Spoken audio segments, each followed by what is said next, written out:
বেকুবেরা, প্রেম সম্পর্কে যাদের কোনো জ্ঞান নাই তারা শুনে রাখো, আশেকের 6 লক্ষণ। আহা সরদর ওয়ে জরদ চশমে তর, তার চেহারা লাবণ্য চলে যাবে, তার এগুলোর প্রতি কোনো খাওয়া কোনো কিছুর প্রতি তার কিছু থাকবে না মনে। তার চোখের ভিতরে তুমি পানি দেখবে তার প্রেমাস্পদের জন্য, সেটা আল্লাহর জন্য হোক, কাবাগরের জন্য হোক, রমজান শরীফ পাওয়ার জন্য হোক। কতটুকু পাইলাম কতটুকু পাইলাম না, আহাজারি। গের তোরা ফুরসি দ্বন্দ্ব সে দি গর কুদাম, তোমার কাছে 3টা না বললাম, আরো 3টা তো রয়ে গেছে। কম খারো কম গোফতানো খফ তনহারাম, আশেকের খাওয়ার মজা নাই, খায় কি না খায়, কতটুকু খায়, কথাবার্তা বলেই না কারোর সাথে, আরামায়াস কি জিনিস তার জিন্দিগি থেকে চলে যায়। কম খারো কম গোফতানো খফ তনহারাম, তার তন, তার আরাম, তার চাইন বেচাইন হয়ে গেছে। তাহলে সে মজনুকে পেতে পারবে, আল্লাহরে পেতে পারবে, রমজান শরীফের বরকতের হাসিল করতে পারবে। আল্লাহ তাআলা আমাদেরকে রমজান শরীফের আশেক বানাও, আশেক বানাও। রমজান শরীফ হলো আমাদের মাসুক। আমরা রমজান শরীফ বিলাবেট, লাভার বিলাবেট, যাকে আমরা ভালোবাসলাম। তো আল্লাহ তাআলার এই নিয়ামতের নেয়ার জন্য এই জাতের সিদ্ধান্ত লাগবে। তো সবাই বলেন আল্লাহ আমাদেরকে তৌফিক দাও। জিন্দেগির 2025 সালের রমজান, আমি গতবারও বলছিলাম, আমাদের আরিফ ভাই বলেছেন, তো 24 সালে বলছিলাম যে এই সময়ের পরিবর্তন করুন, 25 সালে বলতেছি যে 24 সালে পারি নাই যেগুলো সেগুলোকে সহ 25 সালের মাহে রমজান আল্লাহ আমাদের জিন্দেগিকে পাল্টিয়ে দেওয়ার রমজান। সবাই বললেন না আমিন? আমরা আমিন বললে মালায়েকারা আমিন বলে, মালায়েকারা আমিন বললে আল্লাহ তাআলা আমিনকে কবুল করে। তো সিদ্ধান্ত নিব আমরা কয়েকটা জিনিস, কি কি পাবো রমজান শরীফ তে নিতে চাই। রমজান শরীফ সমুদ্রের জিনিস নিয়ে আসছে, এক সমুদ্র। আমি মৌলিক জিনিসগুলো, এক হলো কোরআন, শাহরু রমজান, দ্য মান্থ অফ রমজান। মাসটার নাম কিরকম? মুহররম, সম্মানিত মাস, সফর, প্রত্যেক নামের একটা তাৎপর্য আছে। এটা হলো দহনের মাস, জ্বালিয়ে দেওয়ার মাস, পুড়িয়ে দেওয়ার মাস। কি পুড়ে দেওয়া, কি জ্বালিয়ে দেওয়া? সমগ্র জিন্দেগির গুনাহকে জ্বালিয়ে দেওয়ার মাস। আল্লাহ রমজান শরীফ শুরু থেকে, প্রথম দিন থেকে মাফ করলে তো এক মুহূর্তে আল্লাহ তাআলা ক্ষমা করে দিতে পারে। শেষ রমজানের জন্য কি বসে থাকবো না প্রথম রমজান থেকেই? প্রথম রমজান রাসূলুল্লাহ তো রজব থেকে শুরু করছে প্রস্তুতি, আমরা তো এখন করতেছি, 1 সপ্তাহ আছে আর ধরেন। শাহরু রমজান, এটা দহনের মাস। রুমুস থেকে আল্লাযী উনজিলা ফীল কুরআন, it is the month when the Quran was sent down. কোন কোরআন? হুদাল লিন্নাস, মানব জাতির হেদায়েতের কিতাব। সবচাইতে গুরুত্বপূর্ণ জিনিস আল্লাহ যা বানিয়েছেন তার ভিতরে গুরুত্বপূর্ণ জিনিস হলো হেদায়েত। নবীরা আসছেন হেদায়েতের দাওয়াত নিয়ে, হেদায়েতের পয়গাম নিয়ে। আল্লাহ আমাদেরকে রমজান শরীফ আসার আগেই হেদায়েত নসিব করো। হেদায়েত যে আমি পাই নাই আমি জানি না, কারণ আমি হেদায়েত কি এটা বুঝি নাই। আমি আপনাদের এখানে আলোচনা করেছি। হেদায়েত কি? যা আল্লাহ কারো হাতে দিলেন না। 1,24,000 পয়গম্বরের হাতে হেদায়েত নাই, জিব্রাইল মিকাইলের হাতে হেদায়েত নাই, কোন সৃষ্টির কাছেই হেদায়েত নাই। হেদায়েত হলো পথের দিশা, গাইডেন্স, আল্লাহর পাওয়ার নির্দেশনা, সঠিক পথ। এটা কারো হাতে নাই, কোন বস্তুর ভিতরে নাই। খুব খেয়াল করেন, ওই জিনিসের কাছে আছে, ওই ব্যক্তির কাছে আছে, ওই জায়গাতে আছে, কোথাও নাই, কারো কাছে নাই, কখনো ছিল না, কখনো থাকবে না। শুধু এক জাতের মুষ্টির ভিতরে। তিনি কে? শুধু আল্লাহর কাছে। নবীকে পর্যন্ত দেয় নাই। কি আশ্চর্য বিষয়! কেন দেয় নাই আল্লাহ বলে দিয়েছেন, নবীকে কেন দিয়ে নেই? আমি এই দৌলতের আমার বান্দাদের জন্য রেখেছি। নবীকে দিলে নবী হয়তো কার প্রতি বেশি ভালোবাসা আছে, তার চাচা, তার বাবা, তাকে হেদায়েত দিবে। আমার আরেকটা বান্দা যেটা তার সাথে আত্মীয়তার সম্পর্ক নাই, তার বিষয়ে হয়তো ভুলেও যেতে পারে। টাকার বিষয়ে হেদায়েত নাই, এলেমের ভিতরে হেদায়েত নাই, জ্ঞানের ভিতরে নাই, প্রজ্ঞার ভিতরে নাই, ব্যক্তির কাছে নাই, নবীর কাছে নাই, রসুলের কাছে নাই, তৌরাতে নাই, জবুরে নাই, কোথাও নাই। তো এই জিনিসটা কিভাবে পেতে হবে? আল্লাযীনা জাহাদু ফীনা লানাহদিয়ান্নাহুম সুবুলানা। আমি তাকে হেদায়েত দিব যে হেদায়েতের রাস্তা খুঁজতেছে। শর্ত, গরিব হইতে পারে, ধনী হইতে পারে, জ্ঞানী হইতে পারে, কম জ্ঞানী হইতে পারে, সাদা হইতে পারে, কালো হইতে পারে, নারী হইতে পারে, পুরুষ হইতে পারে, আরবি হইতে পারে, আজমি হইতে পারে, নবীর পরিচিত হতে পারে, অপরিচিত হতে পারে। শর্ত একটাই,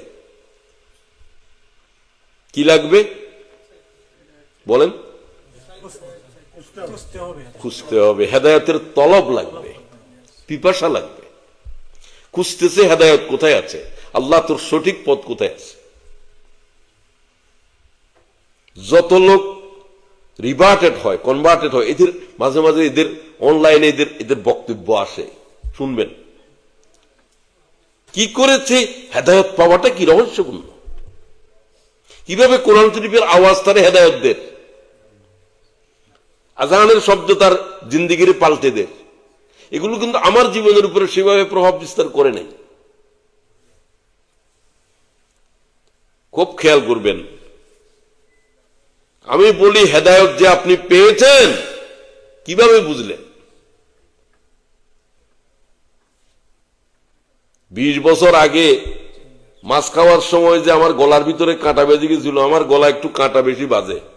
লন্ডনে আসার পরে আল্লাহ মনে হয় ফেরেশতা নিয়ে মুকরর করে দিয়েছে যে ওর গলার ভিতরে আর কাঁটাটা বাজাইও না। আর বাজে নাই, বাংলাদেশে প্রায় বাজত, ডাক্তারের কাছে পর্যন্ত যাইতে হয়েছে। এটা আমার মনে আছে, ডাক্তারের কাছে যাইতে হয়েছে। আমি বললাম যে একটা কাঁটা গলার ভিতরে বিঁধেছে, তুমি জানো? হেদায়েত যে তোমার কলিজার ভিতরে ঢুকেছে, তুমি কি জানো কোন সময়? জানি না, হেদায়েত তোমার ভিতরে ঢুকে নাই, খবর হবে তোমার। আমার তো খবর হয়েছে। আপনি মনে করেছেন আপনি মুসলমানের ঘরে জন্মগ্রহণ করছেন, হেদায়েত পেয়ে গেছেন? পান নাই, পাই নাই। আল্লাযীনা জাহাদু ফীনা লানাহদিয়ান্নাহুম সুবুলানা। হেদায়েতের রাস্তা খুঁজনেওয়ালাকে হেদায়েত দেওয়া আমি আল্লাহর উপর দায়িত্ব হয়ে গেছে। সুবহানাল্লাহ। তাকে হেদায়েত দেওয়া থেকে কেউ রুখতে পারবে না। হেদায়েত যদি মুহাম্মদুর রাসূলুল্লাহ দিতে পারত, প্রথম আবু তালেবের হেদায়েত দিত। এই আবু তালেবের ঋণ রাসূলুল্লাহ কখনো পূর্ণ করতে পারবেন না, অসম্ভব বিষয়। কাবাগরের চাবি আবু তালেবের হাতে, আব্দুল মুত্তালিবের এই যোগ্য ছেলের হাতে। সে বলছে যে মোহাম্মদকে যদি তোমরা মক্কা থেকে বের করে দাও, বন্দি করে রাখো, আমারও বন্দি করো, তোমরা কাবাগরের চাবি নিয়ে যাও, আমার কাবাগর লাগবে না, আমি মোহাম্মদ ইবনে আব্দুল্লাহকে ছাড়বো না। ছাড়ে নাই। এই এতিম বাচ্চাকে বুকের ভিতরে ধরে রেখেছে আবু তালেব। সমস্ত মানুষের যা মোহাম্মদের ভালোবাসে, একা আবু তালেবের মায়ের চাইতে বেশি তাম মানব জাতির। এই চাচাটা হেদায়ত পেল না, রসুল্লাহকে এইভাবে লালন করছে। রসুল্লাহর বিয়ের খুতবা উনি দিচ্ছেন খাদিজার সাথে। হুজুরকে যখন বন্দি করে এক রাতের ভিতরে 3 বার 4 বার বিছানা বদলছে, এখানে থেকে রাত্রে নিয়ে যাও, শত্রুরা তো দেখে যাচ্ছে তুমি কোথায় ঘুমাচ্ছ, কেন হামলা হতে পারে তোমাকে। আবু তালেবের ঘুম নাই, মোহাম্মদের ঘুমের থেকে উঠে আরেক জায়গায় নিয়ে যায়, পাহাড়ের ভিতরে যেখানে তাদেরকে বন্দি করে রেখেছে, সেবে আবু তালেবের ভিতরে। এই বৃদ্ধ, সবচেয়ে বৃদ্ধ ছিলেন তিনি, এবং খাদিজাও বয়স্ক ছিলেন আবু তালেব। সে আবু তালেব হেদায়ত পেল না, রাসূলুল্লাহ কেঁদেছে হেদায়তের জন্য, কারণ মরণের বিছানায় কেঁদেছে। বললেন আমার কানে কানে শুধু লা ইলাহা ইল্লাল্লাহ বলো, আর বাকিটা রাখবে না। সব আরবের নেতৃবৃন্দরা বসা তার মৃত্যুর সময়, আবু জেহেলও আছে, আবু লাহাবও আছে। আবু জেহেল বলল, আবু তালেব তো চলে যাচ্ছ, তুমি কি মুহাম্মদের উপরে ঈমান আনছ না তোমার আব্বার দ্বীনের উপরে আছো? ইশারা করলেন যে আমি আমার আব্বার দ্বীনের উপরে আছি।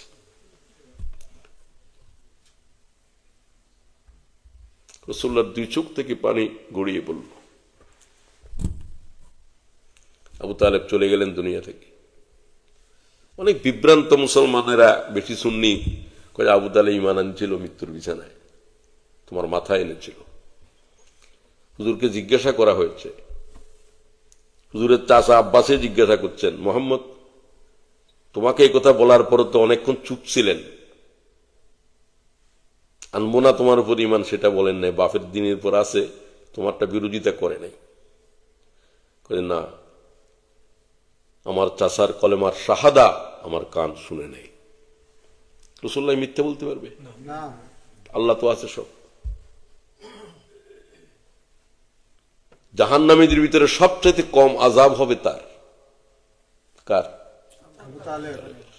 এটা পর্যন্ত ইমাম বুখারী বর্ণনা করেছে। এবং আল্লাহ রসুলকে বলছে আবু তালেবের বিষয়ের উপরে আমার কাছে কোনো হাত তুলতে পারবে না, মুনাজাত করতে পারবে না, কারণ ঈমান নাই। ঈমান নাই, তার বিষয়ে কোনো কথা বলতে পারবে না, সে তোমার বাপ না চাচা। আল্লাহ কোনো কম্প্রোমাইজ করবে না, কারণ আল্লাহর কাছে আল্লাহ সব বান্দা এক। নবীর বাপ হোক, তাপ হোক, সেটা তো আরেক জিনিস। আল্লাহ, আমরা হেদায়তের জন্য এসেছি, যারা হেদায়ত চায়, আমরা হেদায়ত চাই বিদায় তো আসছি। আল্লাহ হেদায়ত দিয়ে উঠাও, সবাই বলো আমিন। আল্লাহ আমাকে, আমার ভাইদেরকে, বোনদেরকে, যারা আলোচনা শুনছ, আল্লাহ তুমি হেদায়তের ফয়সালা করো, আল্লাহ এই মুহূর্তে করো। আল্লাহ হেদায়ত না দিয়ে কবরে নিও না। আল্লাযীনা জাহাদু ফীনা লানাহদিয়ান্নাহুম সুবুলানা। ও আল্লাহর বান্দারা, হেদায়েত তালাশ করছ না কেন? হেদায়েতের কেউ খুঁজে পাবে না। পাহাড়ের কানালের ভিতরে জটাদারি আল্লাহরে খুঁজতেছে, কিয়ামত পর্যন্ত পাবে না। যত জটাদারি, যত সন্ন্যাসী, সারা জীবন বিবাহ নাই, শাদী নাই, গহীন জঙ্গলের ভিতরে আল্লাহরে খুঁজতেছে। হেদায়ত তুমি খুঁজে হেদায়তের সন্ধান পাইতানো, আল্লাহ যতক্ষণ হেদায়ত না দিবে, কোন নবী দিতে পারবে না, কোন ব্যক্তি দিতে পারবে না।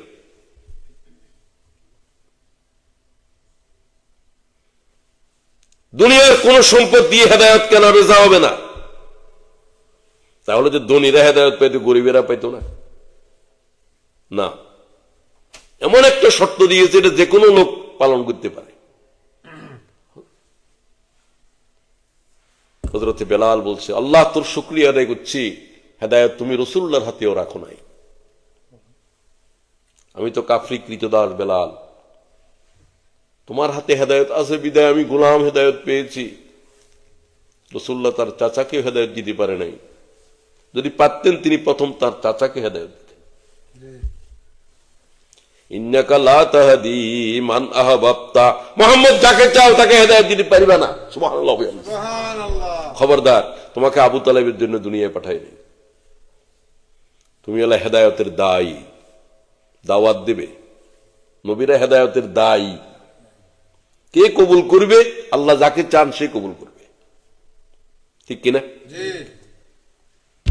তো আমরা চাচ্ছি আল্লাহর কাছে হেদায়েত, কারণ হেদায়েতের চাইতে আর দামি কোনো জিনিস নেই। জান্নাতে যাবা, সবকিছু করা, সব তো হেদায়েত প্রাপ্ত লোকদের জন্য। খুব খেয়াল করবেন। তো হেদায়েত আল্লাহ করেন, আমি কিভাবে দিই? একটা কিতাব থেকে হেদায়েতের ফয়সালা করি, কোরআন। একটা কিতাব, আর কোন কিতাব হেদায়েতের জন্য জরিয়া নয়। আগের কিতাবগুলো তো সেগুলো এখন কিতাবেই নাই, সব বিকৃত। সেগুলো একটা সময়ের জন্য ওই জাতির জন্য হেদায়েতের কিতাব ছিল, এখন কি আছে? এখন সেগুলো আল্লাহ নিষিদ্ধ করে দিয়েছে যে এই সমস্ত বিধান রহিত হয়ে গেছে।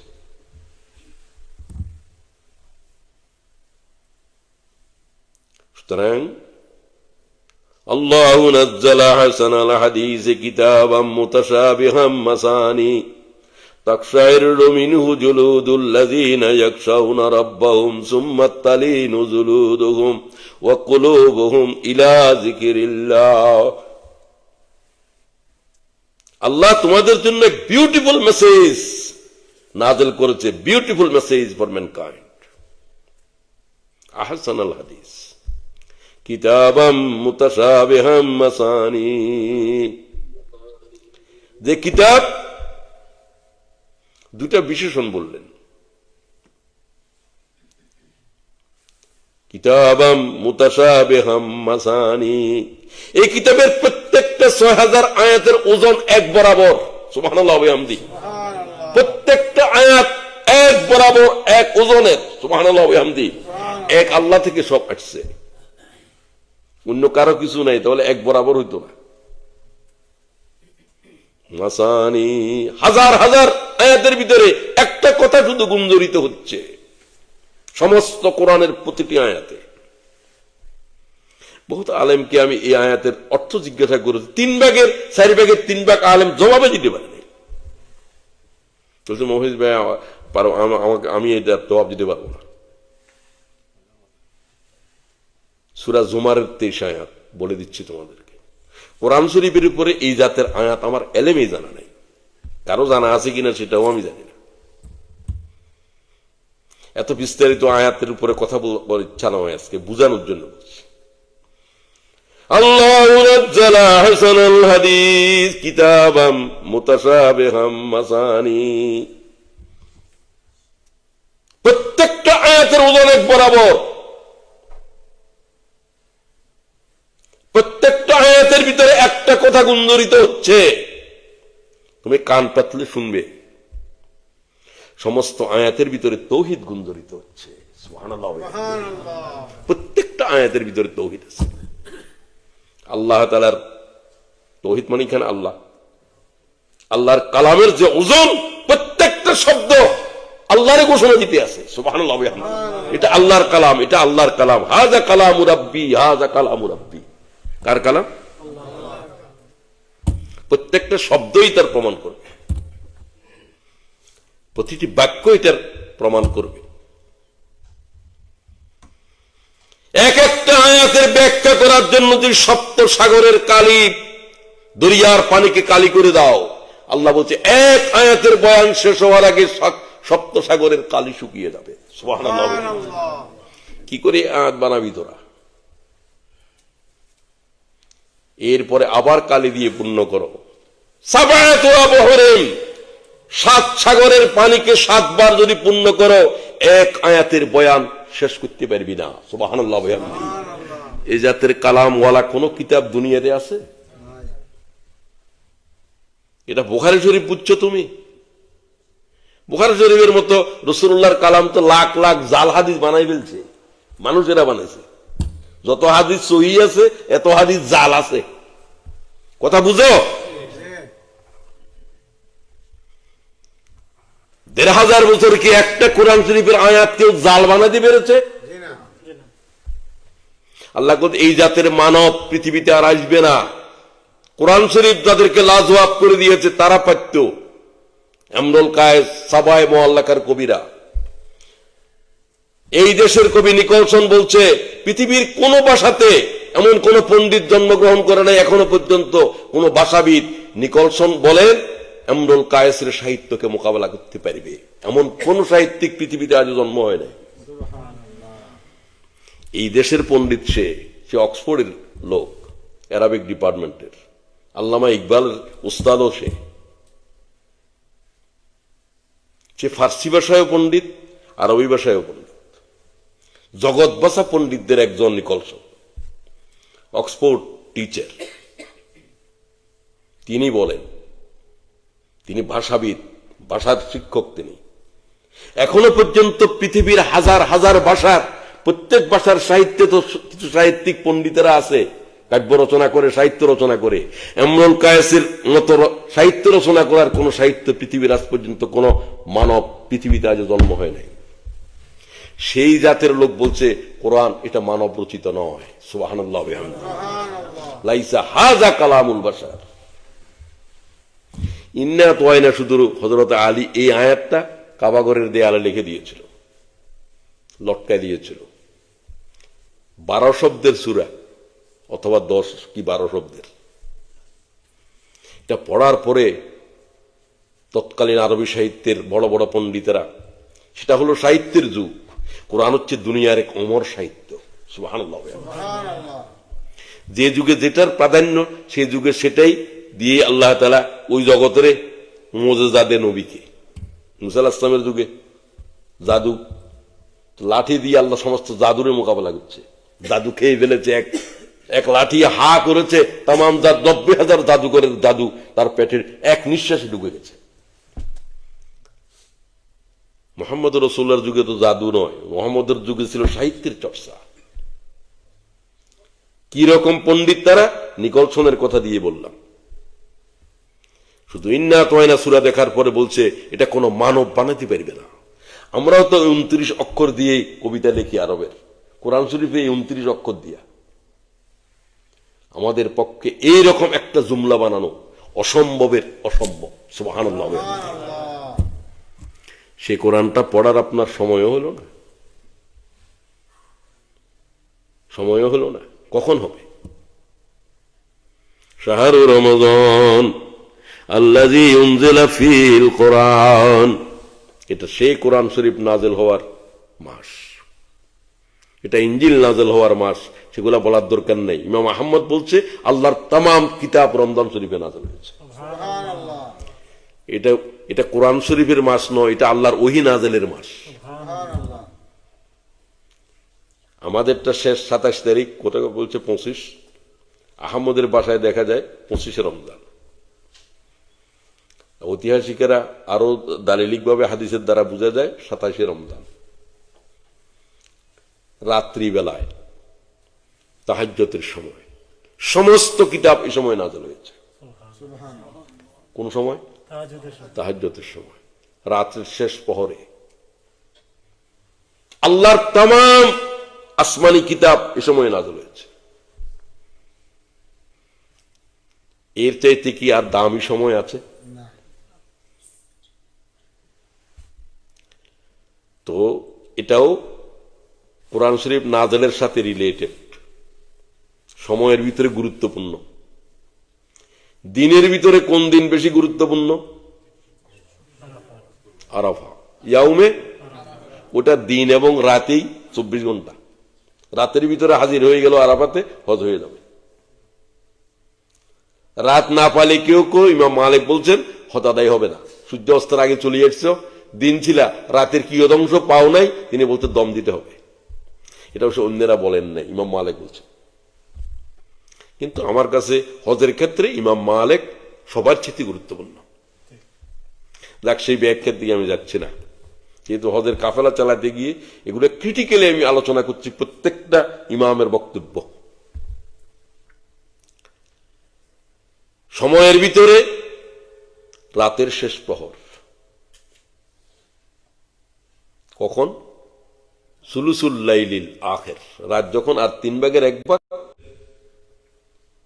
এই দুর্লভ সময়টা রমজান শরীফের সাথে দেখা হবে। আল্লাহ তাআলা এই সময় তোমার কাছে হাত তোলার, নামাজ পড়ার, দোয়া করার, গুনাহ মাফ চাওয়ার জন্য আল্লাহ আমাদেরকে হায়াত কবুল করো। আল্লাহর ওয়াস্তে বলছি, রমজান শরীফের দিনে ঘুমাইতে গেলেও সমস্ত রাত যদি জাগ্রত থাকতে পারেন উত্তম। দিন এবং রাতের ভিতরে কোনটা গুরুত্বপূর্ণ? রাত। সব কিতাব রাতে, রাসূলুল্লাহর মেরাজ রাতে, নবীদের সমস্ত ওহী নাযিল হয়েছে রাতে, সব রাতের ভিতর। সুবহানাল্লাহ, রাত বেশি গুরুত্বপূর্ণ। তো এক কোরআনের উপরে আমাদের সিদ্ধান্ত নিতে হবে কিছু। আর কি? জাহান্নাম থেকে এই যে জ্বালাইতে হবে, গুনাহ জ্বালা দিতে হবে। সমস্ত আল্লাহর গজবের, জাহান্নামে যাওয়ার শাস্তির মূল কারণ কি? সবাই বলেন না, গুনাহ। তো গুনার থেকে নিষ্কৃতি, গুনাহ তো করে নাই কোনো মানুষ নেই। কুল্লু বনি আদম খাত্তাউন, সব বনি আদম গুনাহগার, আদম থেকে শুরু। মুহাম্মদুর রাসূলুল্লাহ ছাড়া আমি কোনো নবীও বলতে পারবো না, লজ্জিত হয় নাই। ইচ্ছা করি হোক, অনিচ্ছা করি হোক। লোকেরা বলে, বাংলাদেশে বলে, মনে না চাইলে কি খায় বলেন? আচার খায়। মনে না চাইলে কি খায়? আচার খাওয়া বুঝেননি আপনারা? পিচ্ছিল পথের উপরে যে বাজারের থেকে বাড়ি যাওয়ার সময় আচার কেউ ইচ্ছা করি খায়? কি মনে না চাইলে খায়? ওটা হলো আদম আলাইহিস সালামের ভুলটা এরকম, ইচ্ছা করি করেন নাই, আচার খেয়ে ফেলতেন শয়তানের পিচ্ছিল পথে। তো ইচ্ছা করি হোক, অনিচ্ছা, আচার তো খেয়ে ফেলছে, তখন পরিষ্কার হইতে হবে না? আচ্ছা বুঝলাম, ইচ্ছাকৃত কেউ খায় না, অনিচ্ছাকৃত খাইছে, ইচ্ছাকৃত খাক, অনিচ্ছাকৃত খাক, তো আচার তো খেয়েছে, সব ময়লা হয়ে গেছে। এটা মানুষের জন্য আচার খাওয়াটাকে আল্লাহ কোনো বড় কিছু মনে করে না। এই জন্য আল্লাহ তাওয়াব, যে বারবার ক্ষমা করে, বারবার ক্ষমা করে, বারবার ক্ষমা করে। কারণ বন্দারা একবার করবে গুনাহ, না বারবার করবে? আল্লাহ হচ্ছে তো তাওয়াব, বারবার ক্ষমা কর, যত করবি কর, আমি মাফ করে দিব। এরকম একটা আল্লাহ পাইছেন।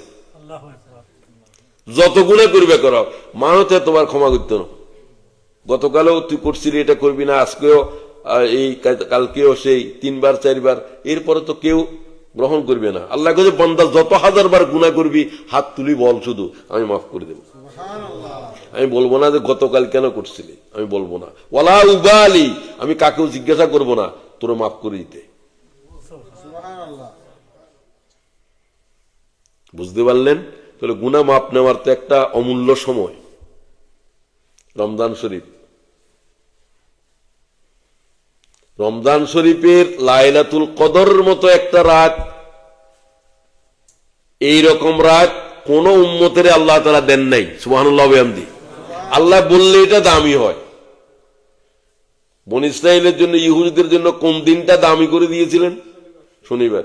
আল্লাহ বলছেন এই জন্য তারা এই জন্য কোনো কাজ করে না, ওদিন শুধু ইবাদত বন্দেগী। এখনো খ্রিস্টানদের জন্য, আমাদের জন্য জুম্মাবার, জুম্মাবার। তো ওইটা ওদের জন্য সেটাকে গুরুত্বপূর্ণ করেছেন। এই দিন মাছ ধরার কারণে এদেরকে শুকর বানায় দিয়েছি আল্লাহ তাআলা।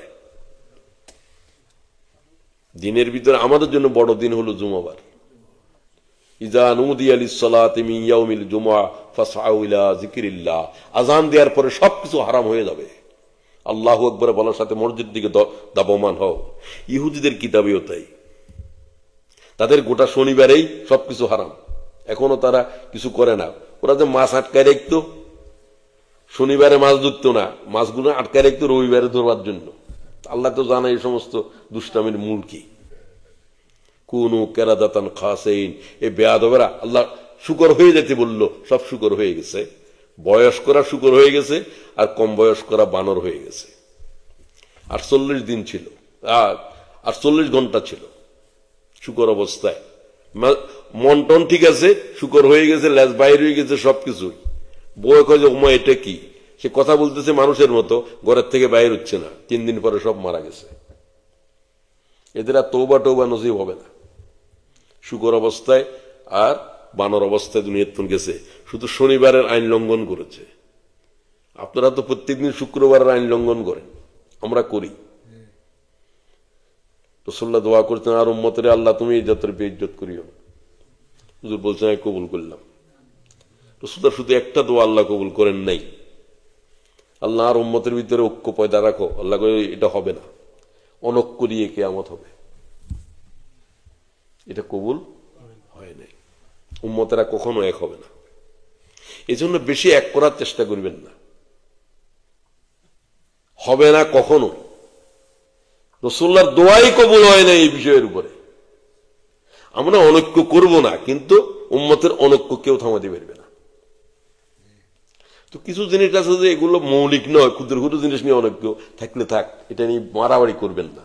সে হাত এখানে বাঁধবে, বাঁধুক, কাজ এখানে তুলবে, এখানে বাঁধাও আছে, এখানে বাঁধাও আছে, তুমি মারামারি করো কেন মিয়া?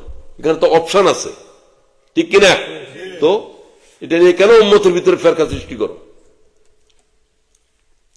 আচ্ছা, এই বিষয়ে কথা বলতে হবে। অনেক কথা আছে, আমি সংক্ষেপে কথার হেডিং দিয়ে দিচ্ছি। আর তাকওয়া, জান্নাত পেতে হলে তাকওয়া লাগবে। তাকওয়া হলো গুনাহ থেকে বেঁচে থাকা। কার ভয়ে? এটাই তাকওয়া। এটা রমজান শিখায়। পানির পিপাসা আছে, পানি আছে, খায় না, কার ভয়ে? নববিবাহিত স্ত্রী ঘরের ভিতরে, স্বামীও আছে, স্ত্রীও আছে, কার ভয়ে? শবে সাদেক থেকে সূর্যাস্ত পর্যন্ত একে অপরকে আলিঙ্গন করে না? খাবার ঘরের ভিতরে হালাল খাবার কেউ নাই, খেতে পারে, কার ভয়ে খায় না? ট্রেনিং চলতেছে একটা। হালাল জিনিস যেটা হারাম করে দিছে। স্ত্রী হালাল, স্বামীর জন্য স্বামী হালাল, কিন্তু শবে সাদেক থেকে সূর্য অস্ত পর্যন্ত হালাল। এটা কি হয়ে গেছে? এখন তোমার ক্ষুধা আছে, খাদ্য আছে, হালাল নয়, সব হারাম। সূর্য অস্ত গেলে 1 মিনিট আগে হারাম, 1 মিনিট সূর্য অস্ত গেল, এখন হালাল হলো। কি শিখলো? আমার ক্ষুধা বড় নয়, আল্লাহর হুকুম বড়। আমার স্ত্রী বড় নয়, আমার দৈহিক প্রয়োজন বড় নয়, কি বড়? আল্লাহ বড়। আল্লাহু আকবার, আল্লাহু আকবার, আল্লাহু আকবার। এই ট্রেনিং চলতে আছে, আল্লাহু আকবরের ট্রেনিং। আল্লাহ তুমি বড়, তোমার হুকুম বড়, তোমার হুকুম বড়। আমার ক্ষুধা বড় নয়, আল্লাহ কার হুকুম বড়? এই ট্রেনিং নেবেন লাগাতার 28 দিন, 29 দিন, 30 দিন।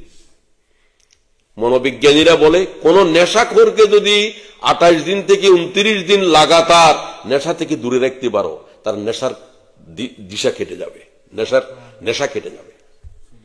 রমজানও 30 দিন।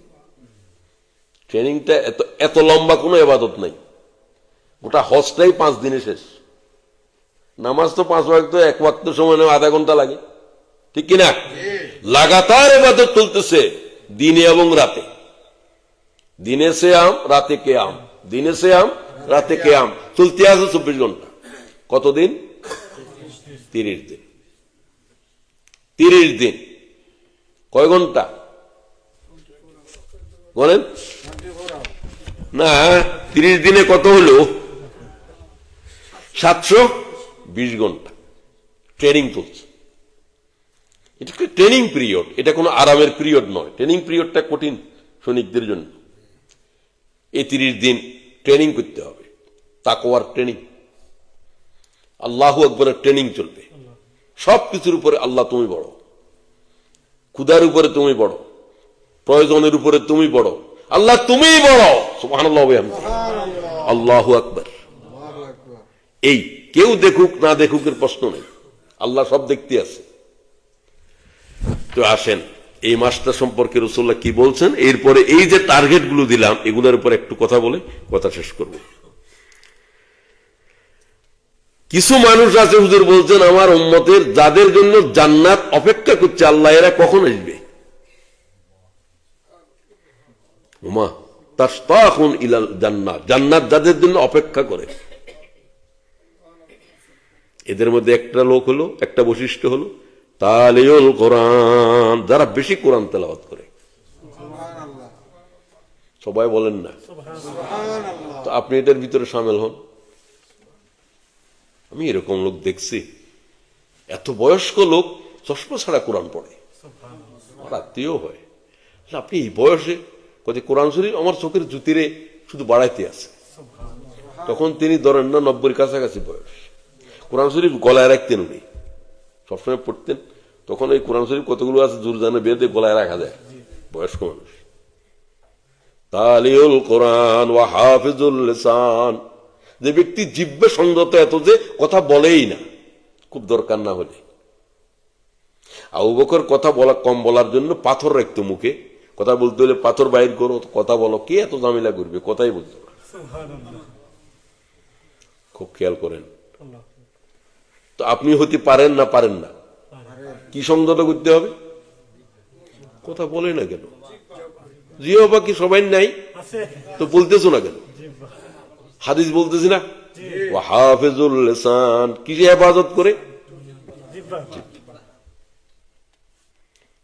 ওয়া মুতঈমুল জিয়ান, ক্ষুধার্তকে আহার দেয়। প্রত্যেকে শামিল হও যাদের জন্য জান্নাত অপেক্ষা করতেছে। ওয়া মুকসিল উরিয়ান, বিবস্ত্র মানুষেরে, শীতার্ত মানুষেরে কম্বল দে, বস্ত্র দে। এবং বেশি দরুদ শরীফ পড়ে। খালাস, সবটাও নিতে পারেন, একটা নিতে পারেন, একটার উপর আমল করেন সিরিয়াসলি। আমি কোরআন তেলাওয়াতে ধরলাম সকালে বিকালে, আনা আল-লাইল ওয়া আনা আন-নাহার, দিন এবং রাত্রিতে আল্লাহ কোরআন তেলাওয়াতকারীদের ভিতরে শামিল করে দেয়। আল্লাহর বান্দাদেরকে বলছি, ওয়াজ শুনে কি হবে? যদি আমল করেন একটাই তো জিন্দেগিরে বদলাই দেবে। এই জন্য আগে কথা বললাম যে জিন্দেগিরে বদলানোর জন্য আশেক হয়ে যাও, জিন্দেগির উপরে আশেক হও। আমি আমার জিন্দেগিরে বদলাবো, জান্নাতি বানাই দেব, জাহান্নাম থেকে রক্ষা করব। তাদের ভিতরে একজন হুজুর বলছেন জান্নাত আমার যে সমস্ত উম্মতের জন্য অপেক্ষা করতেছে, তাদের ভিতরে সালমান ফার্সি একজন। তিনি এই হাদিসের রাবী। عن سلمان الفارسي خطبنا رسول الله صلى الله عليه وسلم في آخر يوم من شعبان, শাবানের আখেরিতে, এই আপনাদের মতো রাসূলুল্লাহ মসজিদে নববীতে খুতবা দিলেন রমজানের উপরে। ইমাম বাইহাকি হাদিস নিচ্ছেন 33-36 নম্বর। قال يا أيها الناس قد أظلكم شهر عظيم, তোমাদের মাথার উপরে এক আল্লাহ তাআলার বরকতপূর্ণ মাস ছায়া বিস্তার করেছে, তোমরা ওই ছায়ার নিচে আশ্রয় নাও। কিসের ছায়া? রমজান শরীফের ছায়া। কি মাস? শাহরুন আজিম। শাহরুন আজিম, এটা আল্লাহর সিফত। এই মাসের সাথে রাসূলুল্লাহ আল্লাহর সিফত ব্যবহার করছে। আজিমেতুন আর মহান নাই। আলিউল আজিম, আল্লাহ তাআলার আয়াতুল কুরসির শব্দ এটা আছে কিনা? তো তোমাদের জন্য এই মাস কি নিয়ে এসেছে? একটা রাত নিয়ে এসেছে এই মাঠের ফ্যাটের ভিতরে আছে। এটা বেশি গুরুত্বপূর্ণ আগে বললেন, কারণ এটার উপর আল্লাহ কোরআন শরীফের সূরা নাযিল করছে। ইন্না আনজালনাহু ফি লাইলাতিল কদর ওয়া মা আদরাকা মা লাইলাতুল কদর লাইলাতুল কদরে খায়রুম মিন আলফি শাহর। বান্দা, আমি তোমাদেরকে কোরআন শরীফ নাযিল করেছি এক গুরুত্বপূর্ণ রাতে। সে রাতটা এত দামি যে যদিও এটা রাতের একটা অংশ, এটা গোটা রাতের দামি করে দিয়েছে, গোটা মাসের দামি করে দিয়েছে রমজান। এই কোরআন শরীফ মোহাম্মদুর রাসূলুল্লাহর দামি করে দিয়েছে, এই কোরআন বহনকারী জিব্রাইলকে দামি করে দিয়েছে, এই কোরআন নাযিল হওয়ার মাটি মক্কা মদিনার দামি করে দিয়েছে। যে কোরআন শরীফ পড়বে, কোরআন শরীফ আমল করবে, আল্লাহ তারেও দামি করে দেবে। এটাই দামি হওয়ার জিনিস। এটার সাথে এটা ম্যাগনেট, এটার সাথে স্পর্শ করো, ঘষাঘষি করো, তোমার ভিতরে ম্যাগনেটিক পাওয়ার এসে যাবে। কোরআন, এর কোনো বিকল্প নাই, এর কোনো বিকল্প নাই, এর কোনো আরেকটা বিকল্প নাই। কোরআন কোরআনই। এটারে বাদ দিয়ে অর্থ বললে এটা কোরআন নয়। কোরআন বুঝার জন্য, কোরআন আরবি ভাষায় যেভাবে আছে এইভাবে। এটা ছাড়া নামাজের ভিতরে অন্য কোনো তর্জমা পড়লে কি নামাজ হবে না। তো শাহরুন ফীহি লাইলাতুন খায়রুম মিন আলফি শাহর, আলফে শাহর 1000 মাসের চাইতে বেশি উত্তম। কত উত্তম আল্লাহ তোর ইলমে জানা আছে, উত্তম বলছে। আর 1000 মাসে হলো 84 বছর 4 মাস। একটা উম্মতের পূর্ণ হায়াত আছে এখানে। সুবহানাল্লাহ। লাগাতার ইবাদত করলে কোনো গুনাহ ছাড়া, দিনে জিহাদ করো, রাতে তাহাজ্জুদ, তামাম জীবন এইভাবে যদি কেউ 84 বছর একাধারে ইবাদত করে, তামাম সওয়াব একজনের এক রাতের ইবাদতের ভিতরে আছে। 30 বার রমজান শরীফ পাইছো, 30টা লাইলাতুল কদর গেছে। একটা মানুষের জিন্দেগি চেঞ্জ করার জন্য একটা রাতেই যথেষ্ট। তো আমার বোঝা গেল যে আমি আমার জিন্দেগি পরিবর্তন হয় নাই, মানে আমি লাইলাতুল কদর পাইনি। তো 2025 সালে কি লাইলাতুল কদর পাওয়ার ইচ্ছা করেন? ওই আশেক হওয়া লাগবে, ঘুম নয়। আশেকের কোনো ঘুম নেই, আশেকের কোনো খানা নাই, আশেকের কোনো চেহারার সৌন্দর্য কোনো খবর নাই। সে যা পেতে চায় তার জন্য পাগল। তো এগুলার জন্য আশেক হওয়া লাগবে। আমাকে লাইলাতুল কদর পেতে হবে। রাসূলুল্লাহ যেভাবে করছেন আশেক হয়ে সেভাবে। আয়েশা বলেন রাসূলুল্লাহ ইতিকাফে চলে গেলেন, স্ত্রী পরিজন ছেলে সব ছেড়ে দিয়েছেন, ইতিকাফ চলে আসছে। ইতিকাফ মসজিদেই করতে হয়, নারীরা ঘরের ভিতরে করতে পারবেন। যেখানে থাকবেন সেখানে ইতিকাফের জন্য যে জায়গাটা নির্দিষ্ট করবেন, এখান থেকে প্রাকৃতিক কারণ ছাড়া বাইরে হলে ইতিকাফ ভেঙে যাবে, আর কোনো কারণে ইতিকাফ ভাঙবে না। ইতিকাফকারী যদি মসজিদের এরিয়ার থেকে চলে যায় ইতিকাফ ভেঙে যাবে। হ্যাঁ, যদি টয়লেট ভিতরে না থাকে বাইরে যেতে হয় তাহলে তাড়াতাড়ি করে গিয়ে চলে আসবে। এই ইতিকাফ ভাঙার আর কোনো কারণ নেই। কথা বললে ইতিকাফ ভাঙবে না, কিছুতে পত্রিকা পড়লে ইতিকাফ, কোনো কিছুতে ইতিকাফ ভাঙবে না। কোনো কারণে যদি কারোর সাথে মারামারি ডুসিয়ে করে ইতিকাফের কিচ্ছু হবে না। ইতিকাফ থাকবে, অন্য গুনাহ হইতে পারে। ইতিকাফ ভাঙবে মসজিদের এরিয়া থেকে বাইরে। কথা বুঝেন? বাইরে হইতে পারবে কখন? ভয়ঙ্কর ভূমিকম্প হচ্ছে, ভেঙে যেতে পারে, ততক্ষণ বাইরে যাওয়ার অবস্থা। প্রাকৃতিক কোন এরকম দুর্যোগ দেখা দিলে, মা মারা গিয়েছে কারো, তার ইতিকাফ ভেঙে ফেলতে হবে। তার মায়ের জানাজা যেতে হবে, মাকে দেখতে হবে, বাপের কাছে যেতে হবে, মুরব্বীকে দেখতে হবে। আর শুধু জানাজা যেতে হলে জানাজাটা পড়ে চলে আসবে। কথা বুঝছেন? এরকম আমি ইতিকাফ থেকে গিয়েছি, আমার চাচাতো ভাই ইন্তেকাল করেছেন, খুবই মুরব্বী আমার। আমি ইতিকাফের ইমামতিও করলাম জানাজার। আমি আবার চট্টগ্রাম রওনা হয়ে গেলাম গাড়িতে, ইতিকাফ অবস্থায়। কারো এরকম যদি অফিসে এরকম হচ্ছে তার অ্যাবসেন্ট থাকা যাচ্ছে না, আজকে যাইতে হবে, কোনো জাজমেন্ট দিতে হবে, কোনো বিচারক, তিনি ইতিকাফ অবস্থায় যাবেন, ডিসিশন দিয়ে কাজ সেরে আবার ইতিকাফ চলে আসবেন। শরীয়তে এরকম কোনো নাই যে একবার বাইরে হইতে পারবে না, এমন নয়। জরুরত থাকলে এরকম বাইরে হইতে পারবে। মাদানী সাহেব মারা গেলেন আমাদের জামাই মসজিদের, বাইতুল শরীফ পীর সাহেব ইতিকাফে, আমিও ইতিকাফে, আমি অবশ্য যাই নাই। উনি ইতিকাফ এটা জানা যায় ছিল হয়েছেন, আবার আমি তখন এতটুকু এটা জানা ছিল না। পরে আলেমেরা ফতোয়া দিলেন যে না, এই সমস্ত লোকদের যারা রসুলদার আওলাদ, তিনি রসুল্লাহকে নানা দেখতেন, রসুল্লাহ সবসময় নানা দেখতেন। একবারে হুজুরের দোনো দিক থেকে আওলাদ, মায়ের দিক থেকেও বাপের দিক থেকেও।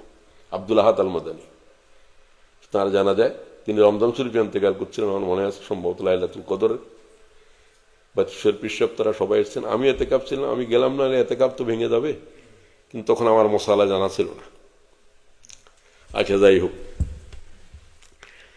তো লাইলাতুল কদরকে পাওয়ার জন্য এতেকাপ সবাই হয়তো করতে পারবেন না, তো রাত্রি জাগরণ, সেদিন অন্তত মসজিদে আসেন, এশারের পর থেকে খাওয়া দাওয়া করে আসেন, ফজর পর্যন্ত থাকেন।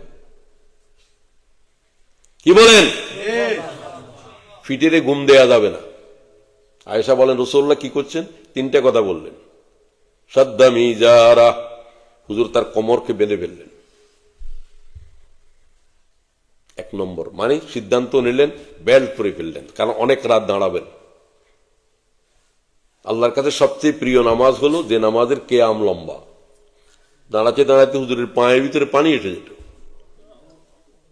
তারা মা কাদামা, সাহাবীরা বলতেন হুজুর আল্লাহ আপনার গুনাহ আগে পরে সব মাফ করে দিয়েছেন, গুনাহ না, শুধু এক পয়গম্বরের গুনাহ লেখা হয় না, সেটা মুহাম্মদ। তারপরে আপনি এইভাবে দাঁড়াচ্ছেন, কয়ে হ্যাঁ আফালা কুনু আবদান শাকুরা, আল্লাহ আমার এইভাবে মাফ করেছে, আমি কি আল্লাহর শুকর গুজার করব হব না? সুবহানাল্লাহ ওয়া বিহামদি। আচ্ছা, এক গেল এতেকাপ, দুই গেল রাত্রে না ঘুমানোর সিদ্ধান্ত নেওয়া। সাদ্দা মিজারাহু আইকাজা আহলাহু, নিজে জাগতেন, হুজুরের কোন স্ত্রীকে ঘুমাতে দিতেন না বেজর রাতে, আর হুজুর 10 রাতে এইভাবে কাটাতেন। ও আইকাজা আহলাহু ও আহিয়া লাইলাহু, তিনটা কথা বললেন। কোমরকে মেরে ফেলতেন, পরিবারকে জাগিয়ে দিতেন, আর আল্লাহর রসুলের সারা রাত পিঠ বিছানার উপরে লাগতো না। সুবহানাল্লাহ, পিঠের বিছানা থেকে আলাদা রাখতেন। আল্লাহ তৌফিক দাও। মাত্র 5টা দিন, 10টা দিন যদি নাও পারেন, বেজর রাত, তাহাররু লাইলাতুল কদর ফিল ওয়াতরি মিনাল আশরিল আওয়াখির মিন রমজান, ক্বালা রাসূলুল্লাহ সাল্লাল্লাহু আলাইহি, রাওয়াহুল বুখারী। তোমরা রমজান শরীফের বেজর রাতে, শেষ 10 দশকের শেষ 10 দিনের বেজর রাতের ভিতরে রমজান শরীফে লাইলাতুল কদর চলে যাবে। কেউ বলছেন এটা নির্দিষ্ট, কোন কোন ইমাম বলছেন বেজর রাতের যে কোনো একদিন, কোন সময় 21, কোন সময় 22, কোন সময় 23। শাফিঈরা বলেন, হানাফিরা বলেন একটা নির্দিষ্ট। আমি নির্দিষ্টের পক্ষে, কারণ কোরআন শরীফটা নির্দিষ্ট রাতে নাযিল হয়েছে। এটা 21 তারিখ, 22 তারিখ, 23 তারিখ নাযিল হয় নাই, ঠিক কিনা? যেহেতু এটা 27-এর ভিতরে, এজন্য আমরা 27কে গুরুত্ব দেই। হানাফিরা, শাফিরা বলতেছেন এই কদরের রাত্রিটা বেজর রাতের যে কোনো রাতে হতে পারে। অনেকে বলেন যে আমরা বিভিন্ন সময় লাইলাতুল কদর যারা পেয়েছেন, কেউ 21 তারিখ, কেউ 22 তারিখ, কেউ 23 তারিখ, কেউ 25 তারিখ, এরকম বলছেন। যাক, সেই বিতর্কে না যাই, হাদিসের এটাই কথা, বেজর রাতের 21 তারিখের ভিতরে লাইলাতুল কদর গেছে আমার বারবার মনে হয়েছে আমি এতেকাব অবস্থায়।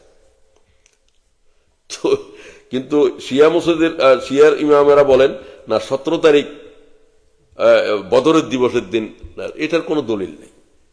হাদিসের দলিল হল বেজর রাতের শেষ দশকের ভিতরে, এটা বিশুদ্ধ। আচ্ছা, এখন আসেন, প্রথম আমরা এই মাসটায় বেশি ইবাদত করব, 1 নম্বর টার্গেট।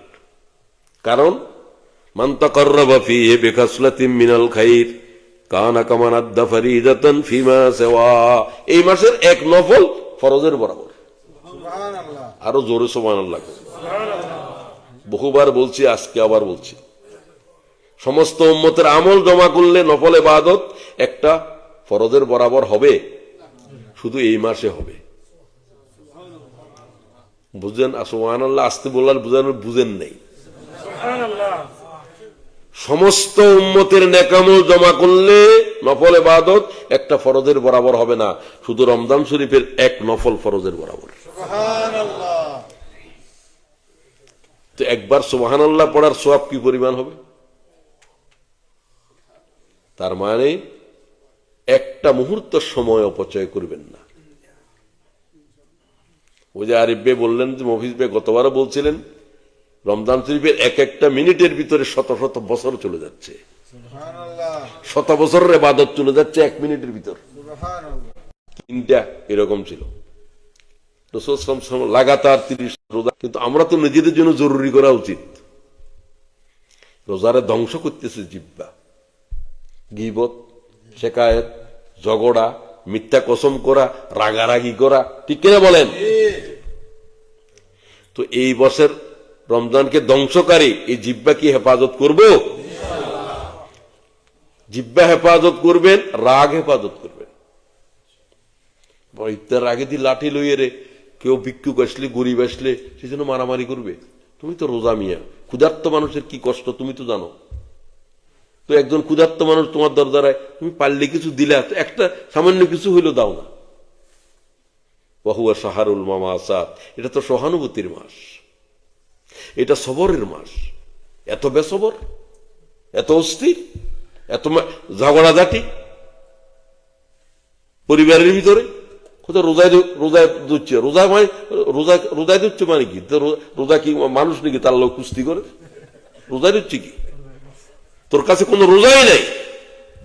মাল্লাম ইয়াদা কাউলা জুরে ওয়ালা আমালা বিহি ফালাইসা লিল্লাহি হাজাতান। যার আমল পরিবর্তন হলো না, যার জিন্দেগি পরিবর্তন হলো না, যার কথা পরিবর্তন হলো না, আল্লাহ কয়ে তার রোজার কোনো প্রয়োজন নাই।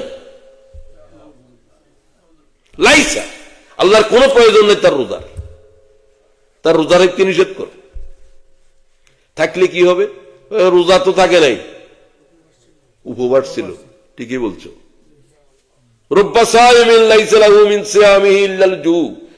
সে রোজার নামে শুধু উপবাস করছে, ক্ষুধার কষ্ট করছে।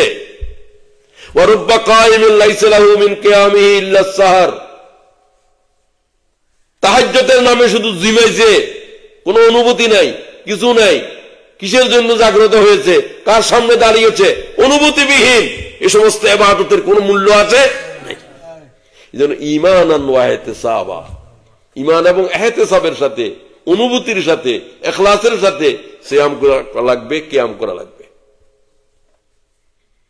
কি যে রোজা করে বাচ্চা, যেমন আমার নাতি রোজা করে, নাতিনে রোজা করে, কোনো বুঝে শুনে করে না, মা করে, বাপে করে, সেও একটা রাখে।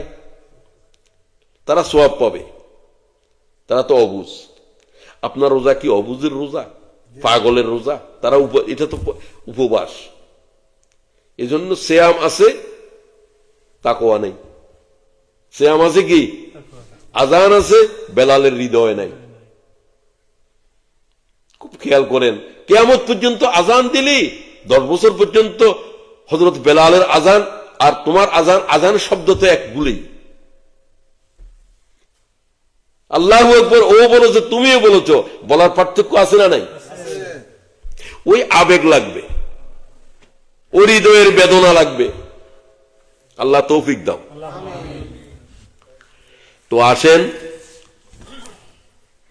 রমজান শরীফের প্রথম দিন থেকে শেষ দিন পর্যন্ত একজন ফেরেশতা মুকাররর করা আছে, যার 2 কদম 7 তবক জমিনের নিচে আছে, যার মাথা রয়েছে সপ্ত আকাশে, তার 1 হাত মাশরিকে আর 1 হাত মাগরিবে। তার আওয়াজ কত বড়, তার দেহ কত বড়। তার তো কোনো খাওয়া পড়া নাই, মালায়েকারা কিছু খায় না। তার এক দায়িত্ব, তুমি শুধু ঘোষণা দাও, ফায়ুনাদি মুনাদি ইয়া বাগিয়াল খাইরি আকবাল। ইমাম তিরমিজি 622 নম্বর হাদিসে গ্রহণ করছে এই কথা।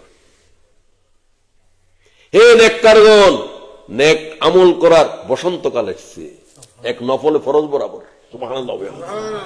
ইবাদত করনে ওয়ালারা কোমর বাঁধো। রমজান শরীফের প্রথম থেকে শেষ দিন পর্যন্ত 24 ঘন্টা এই চিৎকার করতে আছে। ফেরেশতার এই কথার সাথে আমাদের জিন্দেগি পাল্টানোর দরকার আছে না নাই? গুনাহ করা যাবে না। যত অঙ্গ দিয়ে গুনাহ হয়, সমস্ত অঙ্গ হেফাজত করো। গুরুত্বপূর্ণ অঙ্গের ভিতরে চোখ, জিহ্বা, এই 2টা মনে করো। হাত, এটা দিয়ে জুলুম করে, কাকেও মারে, চোখ দিয়ে অন্যায় দেখে, মুখ দিয়ে তো হাজার হাজার গুনাহ করতে আছে। আল্লাহ আমাদের চোখ আর কানের ভিতরে শোনা, এখন তো কানের ভিতরে গুনাহ বেশি।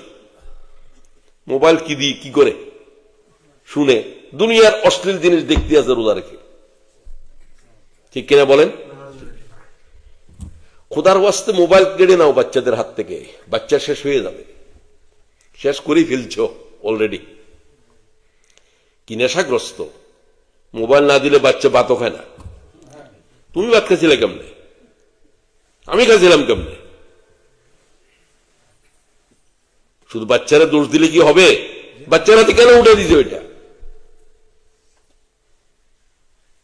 কি বাচ্চা নিজের থেকে আনছে না মা বাবা দিছে? এই মা বাপদের কি হবে? যা হওয়ার তা হচ্ছে। ধ্বংস করার জন্য মা বাপ দায়ী। তারা ঈমান নিয়ে এসেছিল, তারা ফিতরতের উপরে জন্মগ্রহণ করেছিল, তাদের আব্বা আম্মাগণ তাদেরকে জাহান্নামী বানিয়েছে, ইহুদি বানিয়েছে, নাসারা বানিয়েছে, ঠিক কিনা? রাসূলুল্লাহর হাদিস। ছেলেকে কোরআন শরীফ শিখাচ্ছে না, কোন আদব শিখাইতেছে না, সালাম শিখাইতেছে না, খাওয়ার সময় বিসমিল্লাহ বলতেছে না, ইসলামিক কালচার শিখাচ্ছে না। বাপে ওই কথা ইংরেজি এখানে শিখাইতে হয়।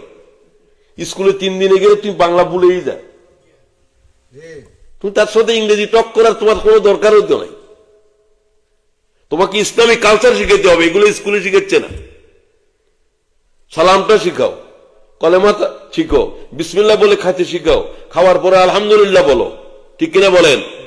তো এগুলো হলে শিখাইতে হবে মাতা পিতাকে বা আওলাদের।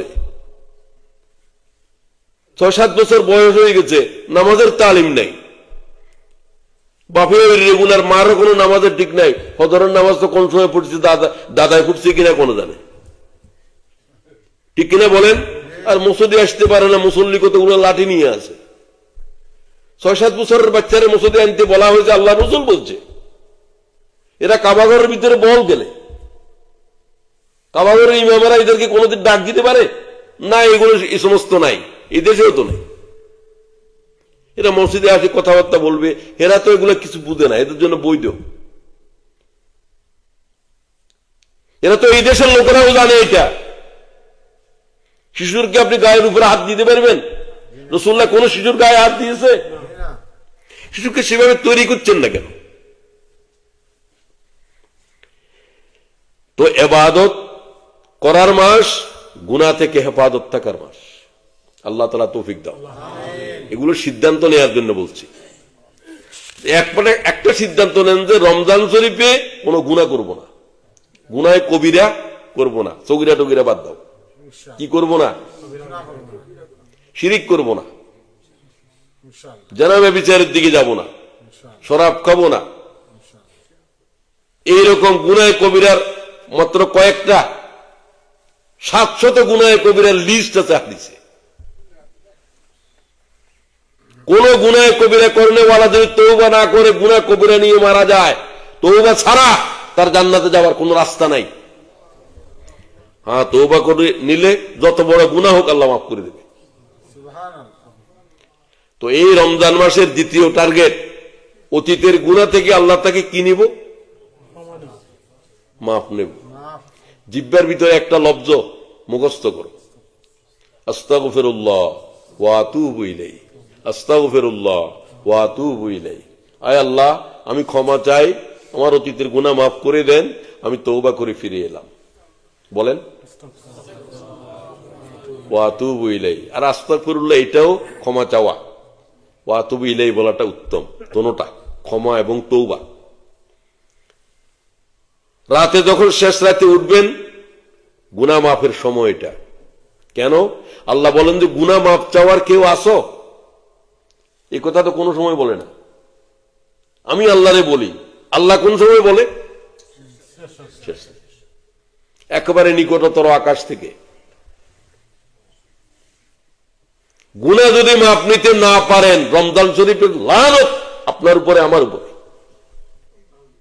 আল্লাহর রসুলের লানত, জিব্রাইলের লানত, তামাম মানব জাতির লানত তার উপরে, যে রমজান শরীফের বিদায় করে দিয়েছে, জীবন থেকে গুনাহ বিদায় করে নাই। কোরআন শরীফ এক খতম দেন নাই, লানত নাই, আমার জানা নাই। লানত শুধু একটা জিনিসের উপরে, কি? গুনাহ। এই হাদিস সবাই জানেন, সহিহ ইবনে রাসূলুল্লাহ মিম্বারের উপরে দাঁড়ায় কি বললেন? তারপরে আবার কি বললেন? ফালাম্মা নাযালা কুল্লা ইয়া রাসূলুল্লাহ, নেমে গেলেন। সাহাবীরা কই কি রে রাসূলুল্লাহ আমিন বলল, কিছু নাই, কিছু আমরা দেখলাম না, নেমে গেলেন। লাকাদ সামা'না মিনকাল ইয়াওমা শাইয়্যা মা কুননা নাসমা'ুহু। ইয়া রাসূলুল্লাহ ইয়া আচরণ কেন করলেন? একটু গরম করিয়ে আনেন, অল্প করিয়ে আনেন, এটাই ফেলে দিয়েন শুধু। আপনি এই আচরণ কেন করলেন? আমরা তো কিছু বুঝলাম না। রাসূলুল্লাহ সাল্লাল্লাহু আলাইহি ওয়াসাল্লাম বললেন, আমি যখন মিম্বারের উপরে দাঁড়িয়েছি,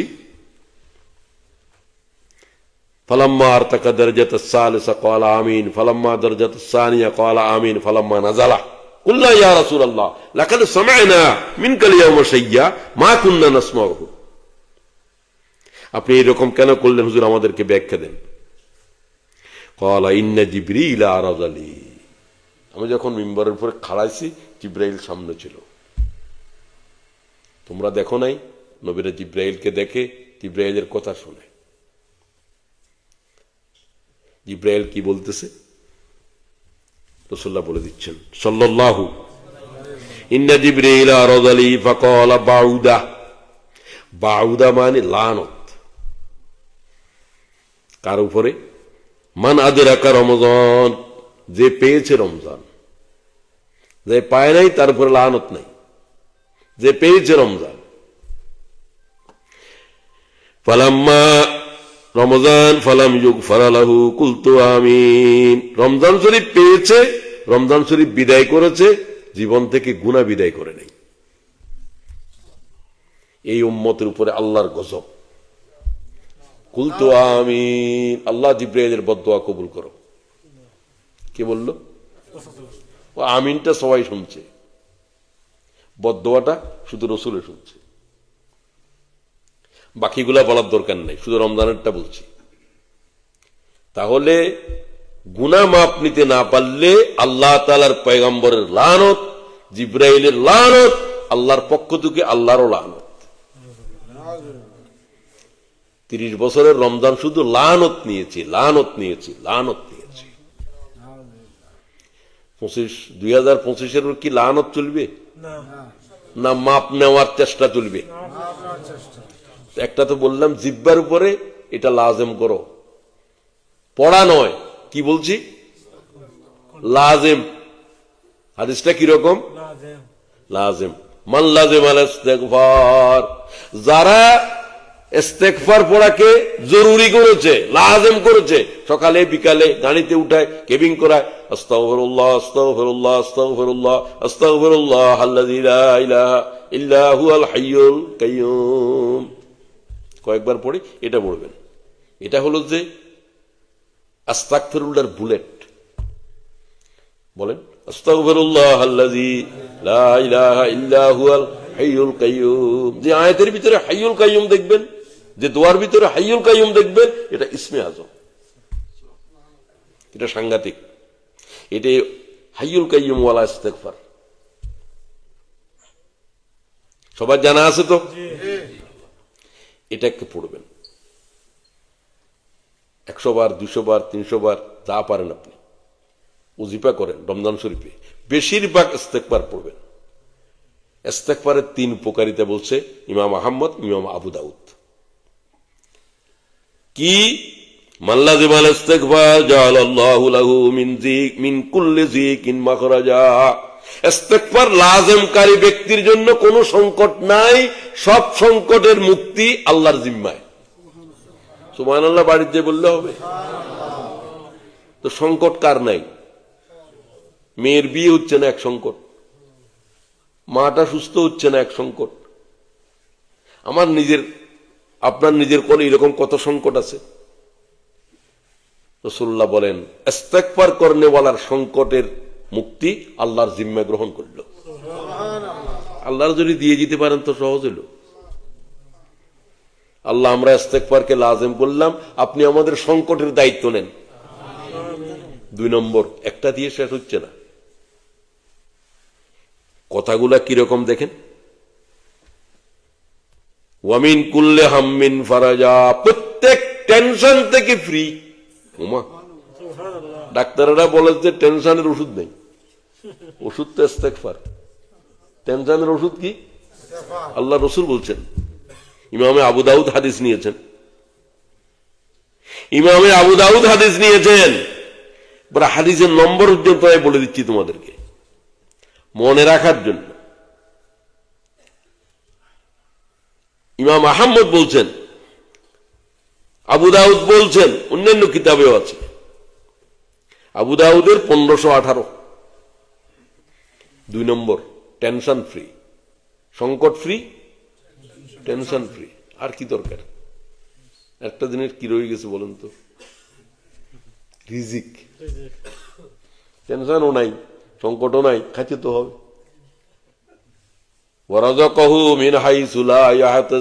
আল্লাহ তার রিজিক আসবে এমন জায়গা থেকে সে ধারণা করবে না, ওই জায়গা থেকে আসবে। শুধু ইস্তেগফার বারবার পড়াকে লাজম করো। লাজম করলেন কিনা সবাই বলবেন না ইনশাআল্লাহ? যার যেটা সহজ ইস্তেগফার সেটা পড়েন। একবার সহজটাও বললাম, শুধু আস্তাগফিরুল্লাহ আস্তাগফিরুল্লাহ আস্তাগফিরুল্লাহ। আর একটু লম্বা করে কি বলছি? আস্তাগফিরুল্লাহ ওয়া আতুবু ইলাইহি, আস্তাগফিরুল্লাহ ওয়া আতুবু ইলাইহি। প্রত্যেক নামাজের পরে অন্তত 10 বার করে পড়েন। এমনি পড়েন, গাড়ি কেবিং করতে গিয়ে পড়েন, বোনেরা রান্না করার সময় পড়েন। আর একটু মাঝে মাঝে আস্তাগফিরুল্লাহ আল্লাযী লা ইলাহা ইল্লা হুয়াল হাইয়ুল কাইয়্যুম। তাহলে গুনাহ মাফের দ্বিতীয় সবক। তাহাজ্জুদের সময়, সব সময়। আর একটা সময় বলেন যে সময়ে দোয়া ফিরে যাবে না, আযানের একামতে। রমজান শরীফে বিশেষভাবে ইফতারের সময়। ইফতারকে নাড়াচাড়া করতেন রাসূলুল্লাহ। আর কি বলতেন? ইয়া ওয়াসিআল মাগফিরা, বলেন ইয়া ওয়াসিআল মাগফিরা ইগফিরলি, হে ক্ষমাকারী, প্রশস্ত ক্ষমাকারী, আমার এই মুহূর্তে ক্ষমা করো। ইফতার সামনে বান্দার কোন দোয়া আল্লাহ তাআলা ফিরে দেবে না। তুমি শুধু ইস্তেগফার করো, ইয়া ওয়াসিআল মাগফিরা ইগফিরলি, আমারে ক্ষমা করে দাও। তাহাজ্জুদের সময়, ইফতারের সময়, আর ওই যে একামত নামাজের সময়, আরো যত দোয়ার সময় আছে সব সময় ইস্তেগফারকে লাজিম করো, ইস্তেগফারকে লাজিম করো, ইস্তেগফারকে লাজিম করো। আমরা করলাম, আমরা সকলে সিদ্ধান্ত নিলাম, এবং এই আশা করো। আল্লাহ তাআলা বলছেন হাদিসে কুদসি, কার কথা? হাদিসে কুদসি কার কথা? আল্লাহর কথা। কি বলে দাও হে মুহাম্মদ, আমার বান্দারে জানায় দাও। ইয়া বনি আদম, আল্লাহ কয় বনি আদমের জানায় দাও। আমরা কার আওলাদ? আদম আলাইহিস সালামের আওলাদ। আমরা বনি আদম, বনি মানে সন্তান। ইয়া বনি আদম قال রাসূলুল্লাহ قال আল্লাহ, হুজুরে কয় আল্লাহ বলছেন, জানা দিচ্ছেন। লাউ বালাগাত যুনুবুক আনাতাস সামা, আমার বান্দাদেরকে জানা দাও তার গুনাহ এত বেশি হয়ে গেছে যে দুনিয়ায় জায়গা নাই, তামাম পৃথিবী শেষ হয়ে মহা আকাশে তার গুনাহ পৌঁছে গেছে। আকাশের ছাদ পর্যন্ত হয়ে গেছে খালি গুনাহ একজনের। হাদিসের লব্জ শুনো, কি গুরুত্বপূর্ণ লব্জ। এই হাদিস ইমাম তিরমিজি 35-80 নম্বর হাদিসে বলছে। হাদিসের সনদ নম্বর পর্যন্ত বহুত কষ্ট করে সংগ্রহ করছি মনে রাখার জন্য, তোমাদের বিশ্বাসের। লাউ বালাগাত আনাতাস সামা, একবারে আকাশের সীমা পর্যন্ত তার গুনাহ পৌঁছছে। সুম্মা আস্তাগফারতানি, বান্দা শুধু হাত করে বলল আস্তাগফিরুল্লাহ আল্লাযী লা ইলাহা ইল্লা হুয়াল হাইয়ুল কাইয়্যুম, অথবা আল্লাহুম্মা ইন্নী যালামতু নাফসি, এটাও আস্তাগফির। আল্লাহুম্মা ইন্নী, আল্লাহ আমি আমার উপরে জুলুম করছি। রব্বানা যালামনা আনফুসানা, এটাও ইস্তেগফার। আদমকে আল্লাহ শিখিয়ে দিয়েছেন। শত শত ইস্তেগফার আছে, আপনি যে কোনো একটা পড়েন। মূল কথা হলো যে আল্লাহ আমাকে মাফ করে দাও। তো বলা হচ্ছে গফারতু লাক, বান্দা জানায় দাও আমি মাফ করে দেব। আমি আল্লাহ বলছি গুনাহ কি পরিমাণ, আকাশের ছাদ পর্যন্ত গুনাহ পৌঁছছে, কারো এরকম পৌঁছে নাই। আকাশের ছাদ, প্রথম ছাদ হলো বিজ্ঞানীদের মাফে 20 বিলিয়ন লাইট ইয়ার, 21 কোটি আলোক বর্ষ। সুবহানাল্লাহ। এই পরিমাণ শুধু গুনাহ। কোরআন শরীফের অপর আয়াতে আল্লাহ বলছেন আমি শুধু গুনাহ মাফ করব না, সব গুনাহের নেকি করে দেব। সুবহানাল্লাহ। এটা কোরআন শরীফের একটা আয়াতে শুধু আছে, সূরা ফুরকান। 3টে গুনার নাম ধরে বললেন যে এই গুনাহ মাফ করব না, তো মাফ করব না তওবা না করলে। শিরক, কতল, মাতা পিতার নাফরমানি। খুব খেয়াল করেন, মাতা পিতার নাফরমানির ক্ষমা নাই। আল্লাহ বলছে তাকে আমি দুনিয়ায় আযাব দিব, তারপরে কবরে নেব। এটা শিরকের জন্য বলেন নাই, শিরকে জান্নাত দেব না, ক্ষমা করব না, এগুলো বলছে তওবা না করলে। মাতা পিতাকে কষ্ট দেয় না ওয়ালার আযাব দুনিয়ার না দেয়া পর্যন্ত মওত হবে। আল্লাহ মাফ করে দেন। ওয়ালা উবালি, আমি গুনাহ মাফ করতে কাকেও জিজ্ঞাসা করব না, আমি বেপরোয়া। আমি এক দুনিয়া শুদ্ধ একবার তওবা করলে ক্ষমা করে দেব। শয়তান পর্যন্ত আল্লাহর মাফের ক্ষমতা দেখে চিৎকার করে ওঠে, আমি সারা জিন্দেগি তারে কি করলাম, আল্লাহ তো এক মুহূর্তে ক্ষমা করে দিল। আল্লাহকে শুধু আমার কাছে আসলে হবে। আমি গুনাহ মাফ করব না, সমস্ত গুনাহ গোপন করে দেব, কাকেও জানাবো না। সাত্তারুল উয়ুব, গফফারুয যুনুব, সুবহানাল্লাহ ওয়া বিহামদিহি। আমি তাওয়াব আর রহিমা, আমি বারবার তওবা করি, বারবার গুনাহ মাফ চাইলে বারবার ক্ষমা করি। ومن تاب وآمن وعمل عملا صالحا فأولئك يبدل الله سيئاتهم حسنات وكان الله غفورا رحيما। সুবহান আল্লাহ গো, ওয়াল্লাহ এই আয়াত কেমনে নাযিল করলি, আমার তো আকলে আসে না। ومن تاب وآمن عملا صالحا فأولئك يبدل الله সাইয়্যাতিহিম হাসানাত। বান্দা গুনাহ করে যদি আবার ঈমান আনস, তওবা করস, আবার কিছু নেক আমল করস, আমি তোর तमाम জিন্দেগীর গুনাহ সবকে নেকি বানাই দেব।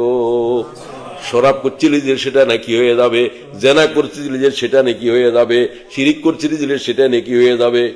আমার বুঝে আসতো না যে এটা কেমনে নেকি হবে। আল্লাহ বুঝাই দিচ্ছেন, ওই গুনাহকে যতবার সে তওবা করে, ইস্তেগফার করে, ততবার ওই গুনাহকে স্মরণ করে, ততবার কাঁদে, যতবার তওবা করে ততবার কয় এই গুনাহ কেমনে করছিলাম। আল্লাহ কয় যতবার কাঁদতেছ ততবার গুনাহ এটা নেকি হয়ে যাচ্ছে, নেকি হয়ে যাচ্ছে। জিনা এটা নেকি হয়ে গেছে, ডাকাতি এটা নেকি হয়ে গেছে, সব গুনাহ নেকি হয়ে যাবে। সুবহানাল্লাহ কও। কোরআন শরীফের আয়াত এটা, এই আয়াত কোরআন শরীফে এক জায়গায় পড়েছি আমি, আর দেখি নাই। এরপরেও তোমার গুনাহ থাকে কি করে? কারে দায়ী করার কি কিছু আছে? তাহলে গুনার কথা শেষ করলাম। দ্বিতীয় টার্গেট, নেক আমল কিভাবে করতে হবে? 3টা নেক আমল বেশি করে করবেন। قال جاء رجل الى النبي صلى الله عليه وسلم فقال يا رسول الله اوصني, হুজুর আমার কিছু উপদেশ দেন, কি কি নেক আমল করতাম। 1 নম্বর, ইমাম বুখারী হাদিস নিচ্ছেন। বুখারীর নাম বলার জন্য বলছি, বুখারীর হাদিস ভিতরে বিশুদ্ধতার মানে অশুদ্ধতার গুঞ্জাইশ নাই। 6 লক্ষ হাদিসের মুহাদ্দিস। 1 নম্বর আসসালাতু লিওয়াক্তিহা, সর্বোৎকৃষ্ট নেক আমল ওয়াক্তের সাথে নামাজ আদায় করা। সুবহানাল্লাহ ওয়া বিহামদিহি। 1 ওয়াক্ত নামাজ কাজা করবেন না, করব না, আল্লাহ ওয়াদা করলাম, সবাই ওয়াদা কর। 2 সুম্মা আইয়ু ইয়া রাসূলুল্লাহ, হুজুর আমাকে আরেকটা নসিহত করেন। বিররুল ওয়ালিদাইন, মা বাপের সেবা করো। মায়ের পায়ের নিচে জান্নাত, বাপ জান্নাতের দরজা। সুবহানাল্লাহ, জান্নাতের দরজা, এটা দিয়ে ঢুকতে হবে। বাপের দোয়া কিন্তু কবুল বেশি। রেজা রাব্বি ফি রেজাইল ওয়ালিদ, যে সন্তানের উপর তার বাপ রাজি আছে, আমি আল্লাহ তার উপরে রাজি। বাপ এটা যদি কাফেরও হয়, এটা বাপ ওই কাফের, কিন্তু তোমার জন্য দোয়া করে যেটা নবীর মতো কবুলর। আর তোমার তো ইমানদার বাপ, কাফের কথা বলতেছি, ওয়ালাউ কানা কাফেরা। সুবহানাল্লাহ বিহামদি। আল্লাহ মাতা পিতার কি হক বয়ান করেছে কোরআনে। সে মাতা পিতার কোনো খবর নাই তোমার। কয়ে হুজুরের লাই কলা লই যার, কি হুজুর? তোর ঘরে তোর মা কোনোদিন কলা নিছত নেই, বাড়ির থেকে গ্রাম দেশে আছে কোনোদিন কত কিছু কতজনের জন্য, ঠিক কিনা? আছে। আল্লাহ বহু বান্দারা মাতা পিতার খেদমত করেন, তারা ভাগ্যবান। সুম্মা আইয়ু ইয়া রাসূলুল্লাহ, হুজুর আরেকটা বলবেন, বলছেন না তিনটা, আরেকটা কি? আল জিহাদ ফি সাবিলিল্লাহ, আল্লাহর দ্বীনের সাথে থাকো, দ্বীনের যুদ্ধ করো, দ্বীনের জিহাদ করো। দাওয়াত একটা জিহাদ, সবচেয়ে বড় জিহাদ হলো দাওয়াতের জিহাদ। দ্বীনের খবর দাও, কোরআন শরীফ আরেকজনের শিখাও, বই একটা তাদের কাছে পৌঁছায় দাও, একটা ভালো একটা জিনিস আছে এটাকে তার লিঙ্ক দিয়ে দাও, এটাও তো দাওয়াত। আল্লাহর দ্বীনের জিহাদের ভিতরে থাকো। সুবহানাল্লাহ। তিনটা নেক আমল বেশি করে করো। এই হাদিসের ভিতরে আর কোনো নেক আমল নেই, এগুলোই করা যাবে। মাতা পিতারে খেদমত করুন, তো কষ্ট দিয়েন না। সাহাবীর কলমা তলকিন হচ্ছে না। সাহাবীরা বললেন, হুজুর আলকামা তো কলমা পড়তে পারছে না। কেন? কেন তো জানিয়েন না। রাসূলুল্লাহ নিজে এসে গেলেন, হুজুর বললেন কলমা পড়ো, কলমা পড়তে পারছে না, হুঁশ আছে। রাসূলুল্লাহ জিজ্ঞাসা করলেন, তার কে আছে? মুরব্বী কয়, মা আছে, মারা ডাকো। কয় তোমার কি হয়েছে, তুমি তোমার পুতের প্রতি কি সন্তুষ্ট না অসন্তুষ্ট? কয় না, হেতের কথা আমারে বলিয়েন না। সে বোর কথা শুনে আমারে কষ্ট দিচ্ছে। সে রাসূলুল্লাহ দম ধরে ধইলেন, বলছে মাফ করে দাও। ইয়া রাসূলুল্লাহ, তারা আমি মাফ করতে পারবো না। হুজুর কয় লাকড়ি আনো, আগুন আনো, তারা আগুনে আমার সামনে জ্বালা দাও। লাকড়ি আনি, যখন আগুন আনতেছে, মা আর পুত্রে জ্বালাইন না, তুমি আগে মাফ করো। মাফ করে দিলাম। কলমা পড়লেন, সাথে সাথে ইন্তেকাল হয়ে গেলেন। আল্লাহ আমাদের আব্বা আম্মার প্রতি আমাদেরকে কোন কারণে যদি তাদের হৃদয়ে আঘাত দিয়ে থাকি, আল্লাহ মুছে দাও, মুছে দাও। আমাদের আব্বা আম্মার হাত তোলার সময় আমাদের কথা মনে করে দাও। সন্তানে দোয়া করলে আবার মাতা পিতার জন্য কবুল হয়, খেয়াল করেন। তো আব্বা আম্মার জন্য সবচেয়ে বড় জিনিস কি করা? কিন্তু আব্বা আম্মার নাই, দোয়া করা, সৎকা করা। দোয়া করা, সৎকা করা। সৎকা বেশি উপকারী মৃত ব্যক্তির জন্য। হান্নান ভাই আমাদের মারা গেছেন এখন, আমার কয়েকদিন উনার লেখার ভিতরে আছে এটা। মায়ের জন্য প্রতি 5,000 টাকা পাঠাইতেন, মনে করো। আমার আম্মা তো নাই এখন, আম্মার জন্য টাকা এগুলো পাঠানো চলবে, আম্মার অংশ এগুলো সৎকা। মা থাকতে যেগুলো দিচ্ছে মায়ের জন্য, কোন মা নাই, মা আছে। কথা বুঝলেন? কি জ্ঞানী ছেলে জন্ম দিয়েছে মায়ে। আমার জীবনের জন্য শিক্ষা হয়ে গেছে। কথা বুঝলেননি? যদি না যাচ্ছেন আব্বা আম্মার সম্পত্তি ভোগ করতেছেন সবকিছু, মা বাপের জন্য সৎকা করা শিখেন। মালি ইবাদত করেন, কোরবানির সময় একটা কোরবানি দেন। কথা বুঝলেন? হজে গেছেন, একটা মা বাপের জন্য একটা উমরা করেন, মায়ের জন্য একটা, বাপের জন্য একটা, একজনের জন্য দুটা নয়, একটা করবেন একজনের জন্য। তোয়াফ করেন একটা, আবার আরেকটা তোয়াফ করেন। মালি ইবাদত অব্যর্থ, সোজাসুজি চলে যাবে। মিসকিনের খানা দিলেন মসজিদে, প্রত্যেক জুমা দিন মা বাপের 5 টাকা দেন, 10 টাকা দেন। আমি তো বেশি দিতে পারি না, 5 টাকা তো দিচ্ছি এই দেশে আসার পর। তো ছেলে মেয়েদেরকে বলছি, নিয়ত করবেন আমার আব্বা আম্মার জন্য দিচ্ছি, আল্লাহ এই সদকা কবুল করো। তুমি তাদের নাজাতের জন্য।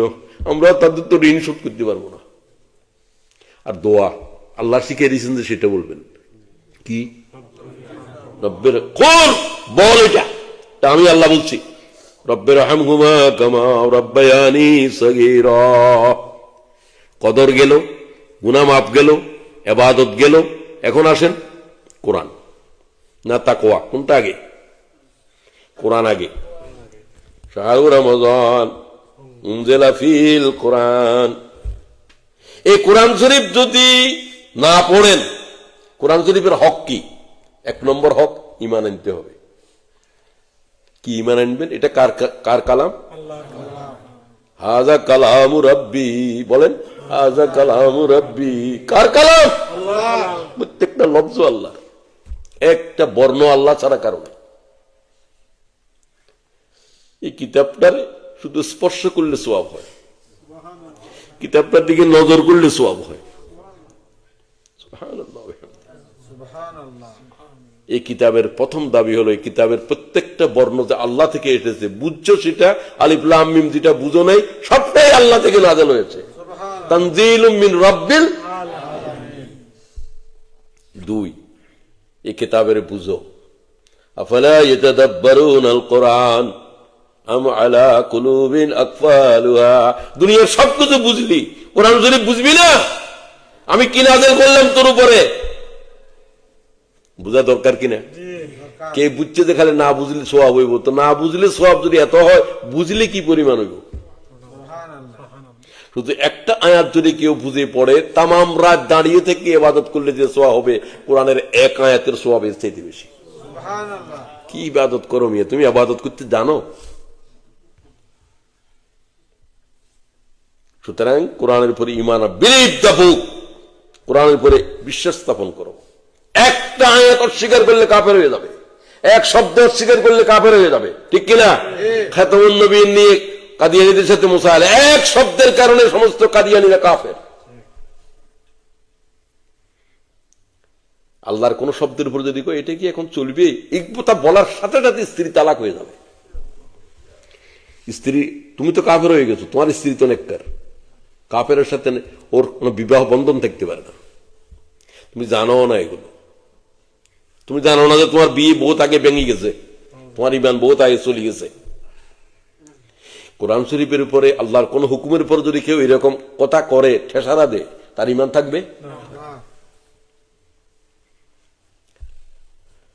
এই কোরআন শরীফ মুহাম্মদুর রাসূলুল্লাহ হাতে নিবে কিয়ামতের মাঠে। কোরআনের আয়াত সূরা ফুরকান, ওয়াকালার রাসূল, একজন রাসূল বলবে। একজন বললে কারে বুঝায়? ইয়া রাব্বি, কি বলবে?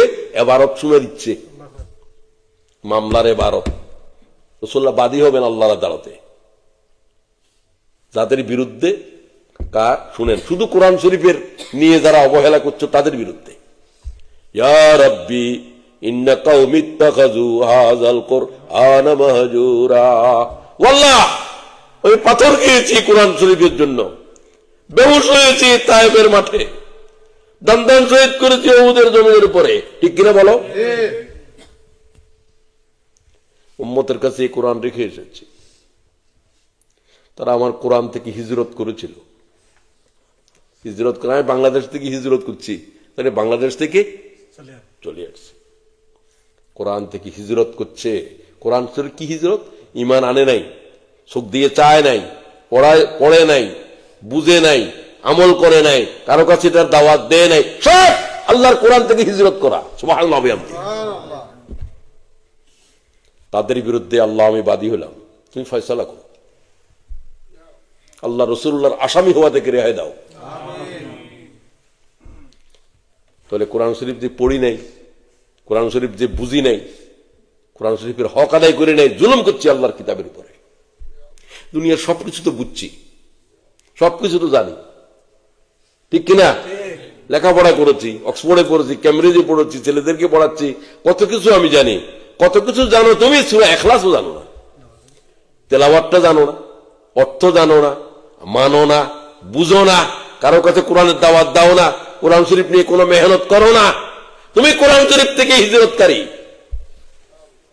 ইয়া রব, ও পরওয়ারদিগার, পরহেজগার, ইন্না কওমি ইত্তাখাযু হাযাল কুরআন মাহজুরা, আল্লাহ কোরআন শরীফ থেকে এরা হিজরত করেছিল, আজ তাদের ফয়সালা করো তুমি কিয়ামতের মাঠে।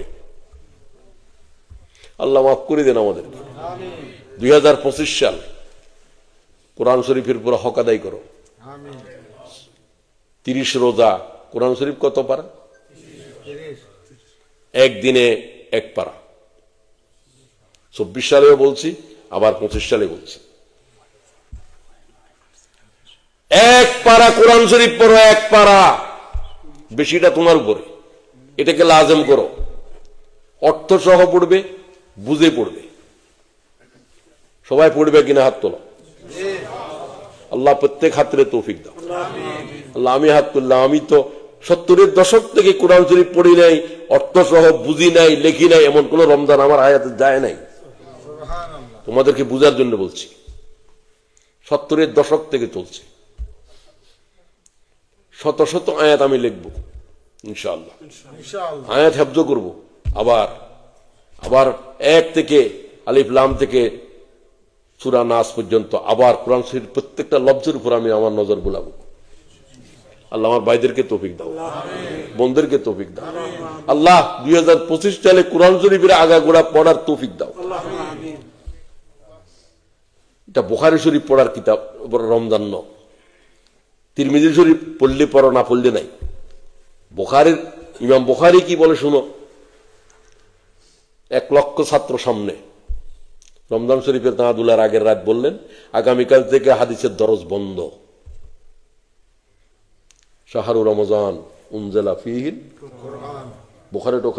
বুখারী ইমাম বুখারী কয় বুখারী শরীফ বন্ধ, আমি কোরআন শরীফ নিয়ে ব্যস্ত হয়ে যাব। ইমাম আবু হানিফা 40 জন দুনিয়া বাসা আলেমের জলসা, ফিকহের আলোচনা, এক একটা মাসাইলা হল করতেছে। বলছে রমজান শরীফ এসে গেছে, ফিকহ টাকা বন্ধ করো। দিনে 1 খতম করে আবু হানিফা, রাত শেষ। এবং বুখারীর জীবনেও তাই, তারা দিনে 1 বার খতম করে, রাতে 1 বার খতম করে। তরাবিতে 61 বার ইমাম আবু হানিফা খতম করে, ইমাম বুখারী খতম করে। তুমি 1 খতমও দিতে পারবে না। ওখানে মশলা খাটাইয়েন না। 3 দিনের কম সময়ে কোরআন শরীফ পড়া টোড়া, আপনি সব মশলা সবার জন্য চলবে না এগুলো। ইমামে আবু হানিফা বলেন, কোরআন শরীফকে আল্লাহ আমার কাছে এরকম করে দিয়েছে, দাউদ আলাইহিস সালামের কাছে আল্লাহ পাথরকে এরকম পানি করে দিয়েছে। আল্লাহ তোমার শুকরিয়া। তুমি পড়ো, তোমার জন্য করবে। পরিবারের ভিতরে কোরআন শরীফ পড়েন। কোরআন শরীফের কতক্ষণ টায়ার্ড হয়ে গেছেন শুনেন, ক্যাসেট লাগাই দেন, অর্থ সহ পড়তেছে, শুনলে যেই পড়াও তাই। পড়ার মধ্যে শেষ করেন, শোনার ভিতরে শেষ করেন। আমার ছেলেকে, বড় ছেলে, তুই কেমন শেষ করলি আমাদের আগে? কয় আমি তো গাড়ি চালাইবার সময় কোরআন শরীফ শেষ হয়ে গেছে, পারা তারপর পারা। আমার বুদ্ধি ঠিক আছে। এটা কি আমরা করতে পারি না? 1 পারা করে 30 পারা বুঝে প্রত্যেকের ঘরে যাদের নাই কোরআন শরীফ কিনে ফেল। ইংরেজিতেও আছে অর্থ সহ, বাংলাতেও আছে, আছে না নাই? আমি তো যদিও বলি শব্দার্থে আল কোরআন, মতিউর রহমান খান, এগুলো লন্ডনে আছে।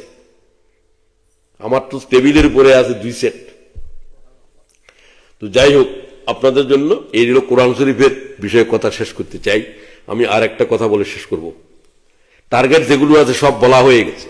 আরেকটা হলো যে এটা লাআল্লাকুম ইয়া আইয়ুহাল্লাযীনা আমানু কুতিবা আলাইকুমুস সিয়াম কামা কুতিবা আলাল্লাযীনা মিন ক্বাবলিকুম লাআল্লাকুম। এটা হচ্ছে তাকওয়া অর্জনের মাস। জাহান্নামে যাবে গুনার কারণে, আর জান্নাতে যাবে তাকওয়ার কারণে। তিলকাল জান্নাতুল্লাতী নূরিসু মিন ইবাদিনা মান কানা তাকিয়া। সূরা মরিয়ম সম্ভবত 61 নম্বর আয়াত, 19 নম্বর সূরা। এই আয়াত, এরকম আয়াত আমার আর জানাই নাই। এইভাবে বলছে, আমি মুত্তাকিদের জন্য আমার জান্নাতের মিরাস ফরজ করে দিয়েছি, আমি আল্লাহ করেছি। জান্নাতের কবলা তাদের জন্য, মুত্তাকিদের জন্য। তো আমরা কি মুত্তাকি হওয়ার জন্য কি চেষ্টা করবেন না করবেন না? তো মুত্তাকি হওয়ার জন্য লম্বা করে যদি জানতে চান সূরা বাকারার 177 আয়াত। আমি এখন পড়তেছি না, অনেক লম্বা আয়াত, আমি টায়ার্ড হয়ে গেছি, আমি শেষও করে ফেলবো। আমি একটা আরো সংক্ষিপ্ত আয়াত পড়তে চাই, যেটা আপনারাও জানবেন। কোরআন শরীফের শুরু দিয়ে আল্লাহ কি বললেন? হুদাল লিল মুত্তাকিন, মুত্তাকিদের জন্য এই কিতাব হেদায়েত। তারা কারা? আল্লাযীনা ইউমিনুনা বিল গায়ব। এক নম্বর, গায়েবের প্রতি ঈমান আনে।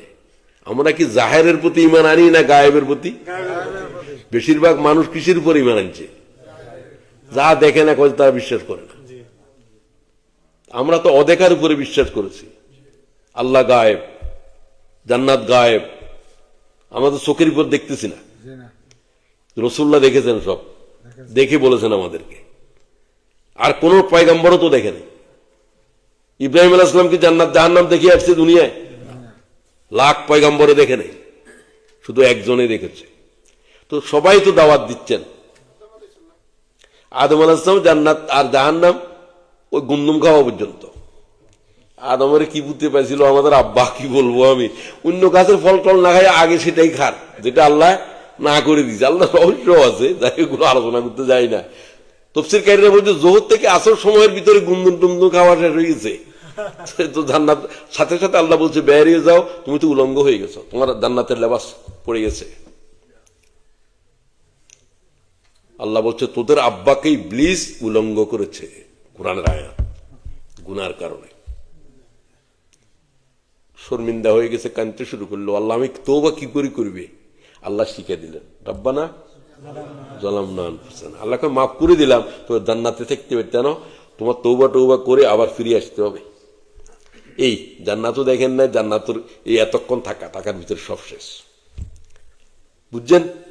আর ঈসা আলাইহিস সালাম আসবেন 2 নম্বর আকাশে, নিয়েছেন আল্লাহ জরুরিতে, ওই 3 নম্বর আকাশে যাওয়ারও কোনো অনুমতি নাই। মাঝে মাঝে বায়তুল্লাহ তওয়াফ করাতে পাঠায় ফেরেশতার কাঁধে করে। রাসূলুল্লাহ নিজে দেখা পাইছেন। ওমর বললেন, হুজুর আপনি সালামের জবাব দিলেন, কে সালাম দিল? হুজুর হাসি উঠলেন, কয় যে তোমাদের সাথে আমরা, তোমার তিনি বায়তুল্লাহ তওয়াফ করছেন, ওমরও আছে, আবু বকরও আছে।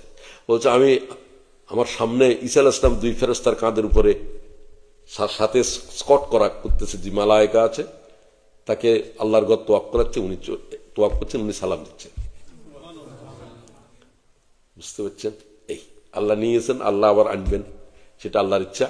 জান্নাত জাহান্নাম দেখে উম্মতের কাছে আর কোনো নবুয়ত নিয়ে আসবেন না, নবুয়ত শেষ।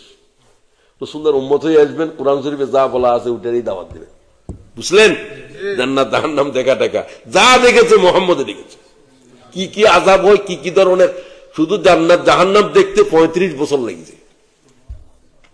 সুবহানাল্লাহ, বাইরে পড়িও, সেগুলো আলোচনা ভিন্ন। কিন্তু পৃথিবীর সীমা ডিঙ্গিয়ে যাওয়ার পরে সময় জিরো, টাইম কি হয়ে যাবে? পানি গড়াবে, এখনো নড়বে, এগুলো সব ঠিক। সেগুলো বোঝার জন্য বিজ্ঞান এখন বলতেছে। আইনস্টাইন বলছে a long time in one planet, no time is another planet. পৃথিবীর সীমা ডিঙ্গিয়ে গেলে তোমার জন্য 100 বছর, পৃথিবীর জন্য 1 মুহূর্ত নাই, তুমি আগের জায়গাতে আছো। যদি আলোকের গতিতে যেতে পারো, বরাকে যেতে পারো, বারকুনে যেতে পারো, আইনস্টাইন বলছে। তো রাসূলুল্লাহ আরেকটা প্ল্যানেট, আরেকটা জগতে চলে গেলেন। তো যে অবস্থায় গেছেন, বোরাকের গতিতে গেলে সেই অবস্থায় থাকবে, আসি দেখবা যে বিছানা এখন গরম। যদি এর চাইতে বেশি গতিতে যাও, তাহলে 8টায় রওনা হয়েছিল, 7:30 বেজে যাবে, কমে যাবে সময়। এগুলা বিজ্ঞানের কথা বলছি। তো রাসূলুল্লাহ কোন গতিতে গেছে? বারকুনের গতিতে। বিজ্ঞান বলছে বারকুনের গতিতে যে প্ল্যানেট ত্যাগ করেছে পৃথিবী, সে সময় কি জিরো পাবে, টাইম জিরো। বিজ্ঞান বলতেছে, তাও 21 শতাব্দীর বিজ্ঞান। এর আগে আইনস্টাইনের আগে কেউ এটা বলতে পারে নাই। অসম্ভব মেধাবী বিজ্ঞানী হল আইনস্টাইন। আচ্ছা যাক, তো জান্নাতীদের জন্য, মুত্তাকিদের জন্য বলছে কি গায়েবের প্রতি ঈমান। সমগ্র পৃথিবীর মানব জাতির ঈমান আনল জাহেরের উপরে। টাকা পাঠাইছে এখান থেকে, লন্ডন থেকে, কি হাট, কি বসুর হাট না কি আছে একটা, এটা দেখুন একটা জায়গার নাম বলো সিলেটের। ওরা এত কঠিন নাম কেন, সহজ করি বলো একটা। হ্যাঁ, কাজির বাজার। কাজির বাজারে পাঠাইছি বাড়িতে 10,000 1,000 পাউন্ড পাঠাইছি, 1 লাখ টাকা গেছে।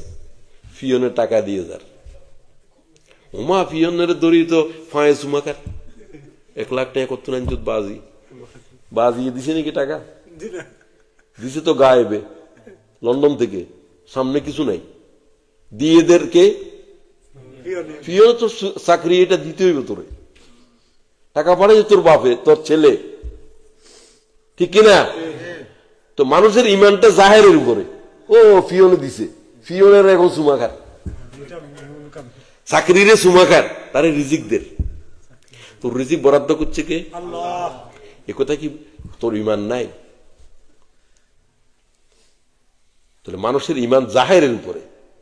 দেখতেছে যে পিওনে টাকা দিল, খেতে তার খাদ্য দিল, আসলে দিচ্ছে কে? আল্লাহ। আল্লাহ গায়েবের দিচ্ছে। মরুমের উপর দিয়ে চলছ, পায়ের চিহ্ন দেখা যাচ্ছে, উট হাঁটি গেছে, উটের চিহ্ন পায়ের, গোবর টোবর আছে, উট দেখা যাচ্ছে না। উটের পায়ের চিহ্ন কি বলে? উট ছিল এখানে। উট কি আছে না গায়েব? জাহের আছে যে পায়ের চিহ্ন, আয়াত, নিদর্শন, গাছপালা, এগুলো কি খালেকের কথা বলতেছে না? আকাশ পৃথিবী রাত দিন, সেটা তো গায়েব। সমস্ত জাহের গায়েবের খবর দিচ্ছে। সুবহানাল্লাহ। আর তুমি গায়েবেরই চিনো না। তুমি উটের লাদা দেখিয়ে উটের চিনলা, উট নাই, গাছের পাতা রেখে আল্লাহর সৃষ্টি মহাকাশ দেখার পরে আল্লাহর কি করে চিনলা না? ইউমিনুনা বিল গায়ব। মুত্তাকিদের প্রথম বৈশিষ্ট্য কি? তো গায়েবের প্রতি ইমান আনতে হলে জাহেরের উপর থেকে ইমানের তুলি ফেলতে হবে। যা যা দেখতেছি সত্য নয়, অদেখাই সত্য। যা দেখতেছি এরা কল্যাণও করতে পারে না, অকল্যাণও করতে পারে না, ঠিক কিনা? শুধু যদি একতার ইমান আনো, খাইরিহি ওয়া শাররিহি মিনাল্লাহ, ভালো মন্দ কার থেকে? একথা যে মনে করে, তাহলে সমগ্র পৃথিবী তোমার কোনো কল্যাণও করতে পারবে না, অকল্যাণও করতে পারবে না। তো এরা কি জিন্দা না মুর্দা? যারা কল্যাণও করতে পারে না, অকল্যাণও করতে পারে না, এরা কি জিন্দা না মুর্দা? একজন মুমিনের কাছে আল্লাহ ছাড়া তামাম সৃষ্টি মুর্দা। সুবহানাল্লাহ। এগুলো বাড়ির দিয়ে বুঝিও, এখানে কোনো বুঝে দিবে তেন। এটা নবী বুঝাতে 23 বছর লাগছে, শুধু মক্কার জীবনে কোনো হুকুম নাই, শুধু ইমানের দাওয়াত দাও। তুমি এমনি 1 ঘন্টাতে কি বুঝামো আমি? পয়গম্বরে বুঝাতে 23 বছর লাগছে, শুধু ইমানের কথা কো। মক্কার জিন্দির ভিতরে আর কোনো হুকুমও নাই, শুধু ইমান। শুধু ইমান কি?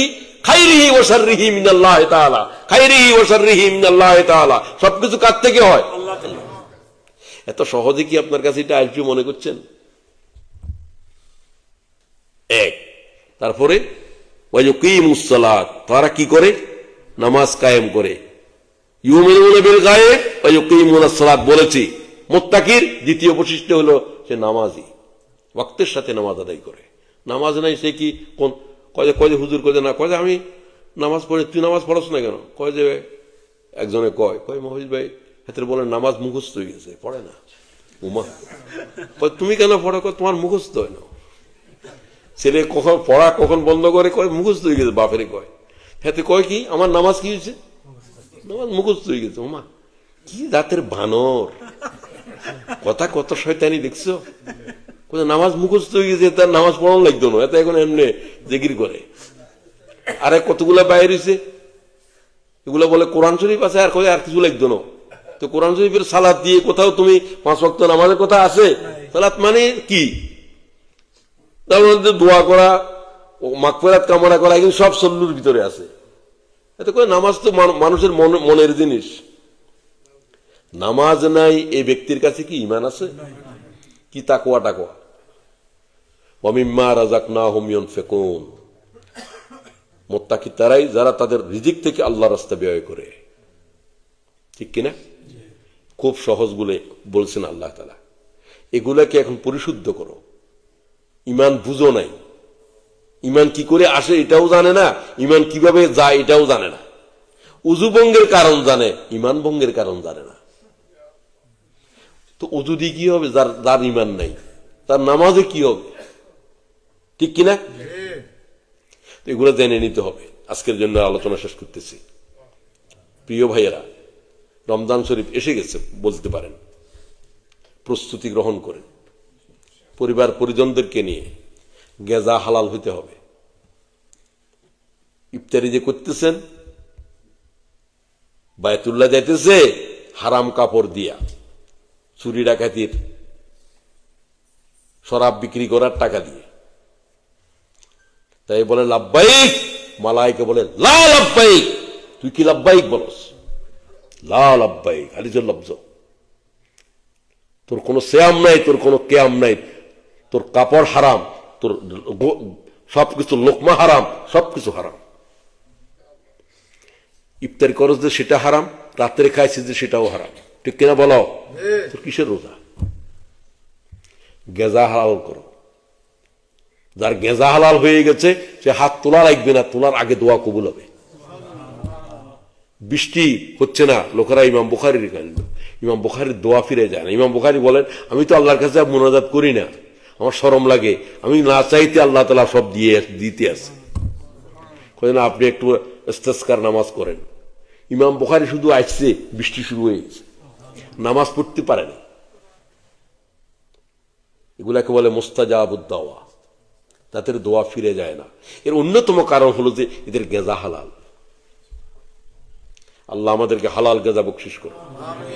তো রমজান শরীফের যে সমস্ত কথাগুলো বলা হলো, এগুলাকে আল্লাহ তাআলা এগুলাকে একটা পরিকল্পনার ভিতরে নিয়ে আসো।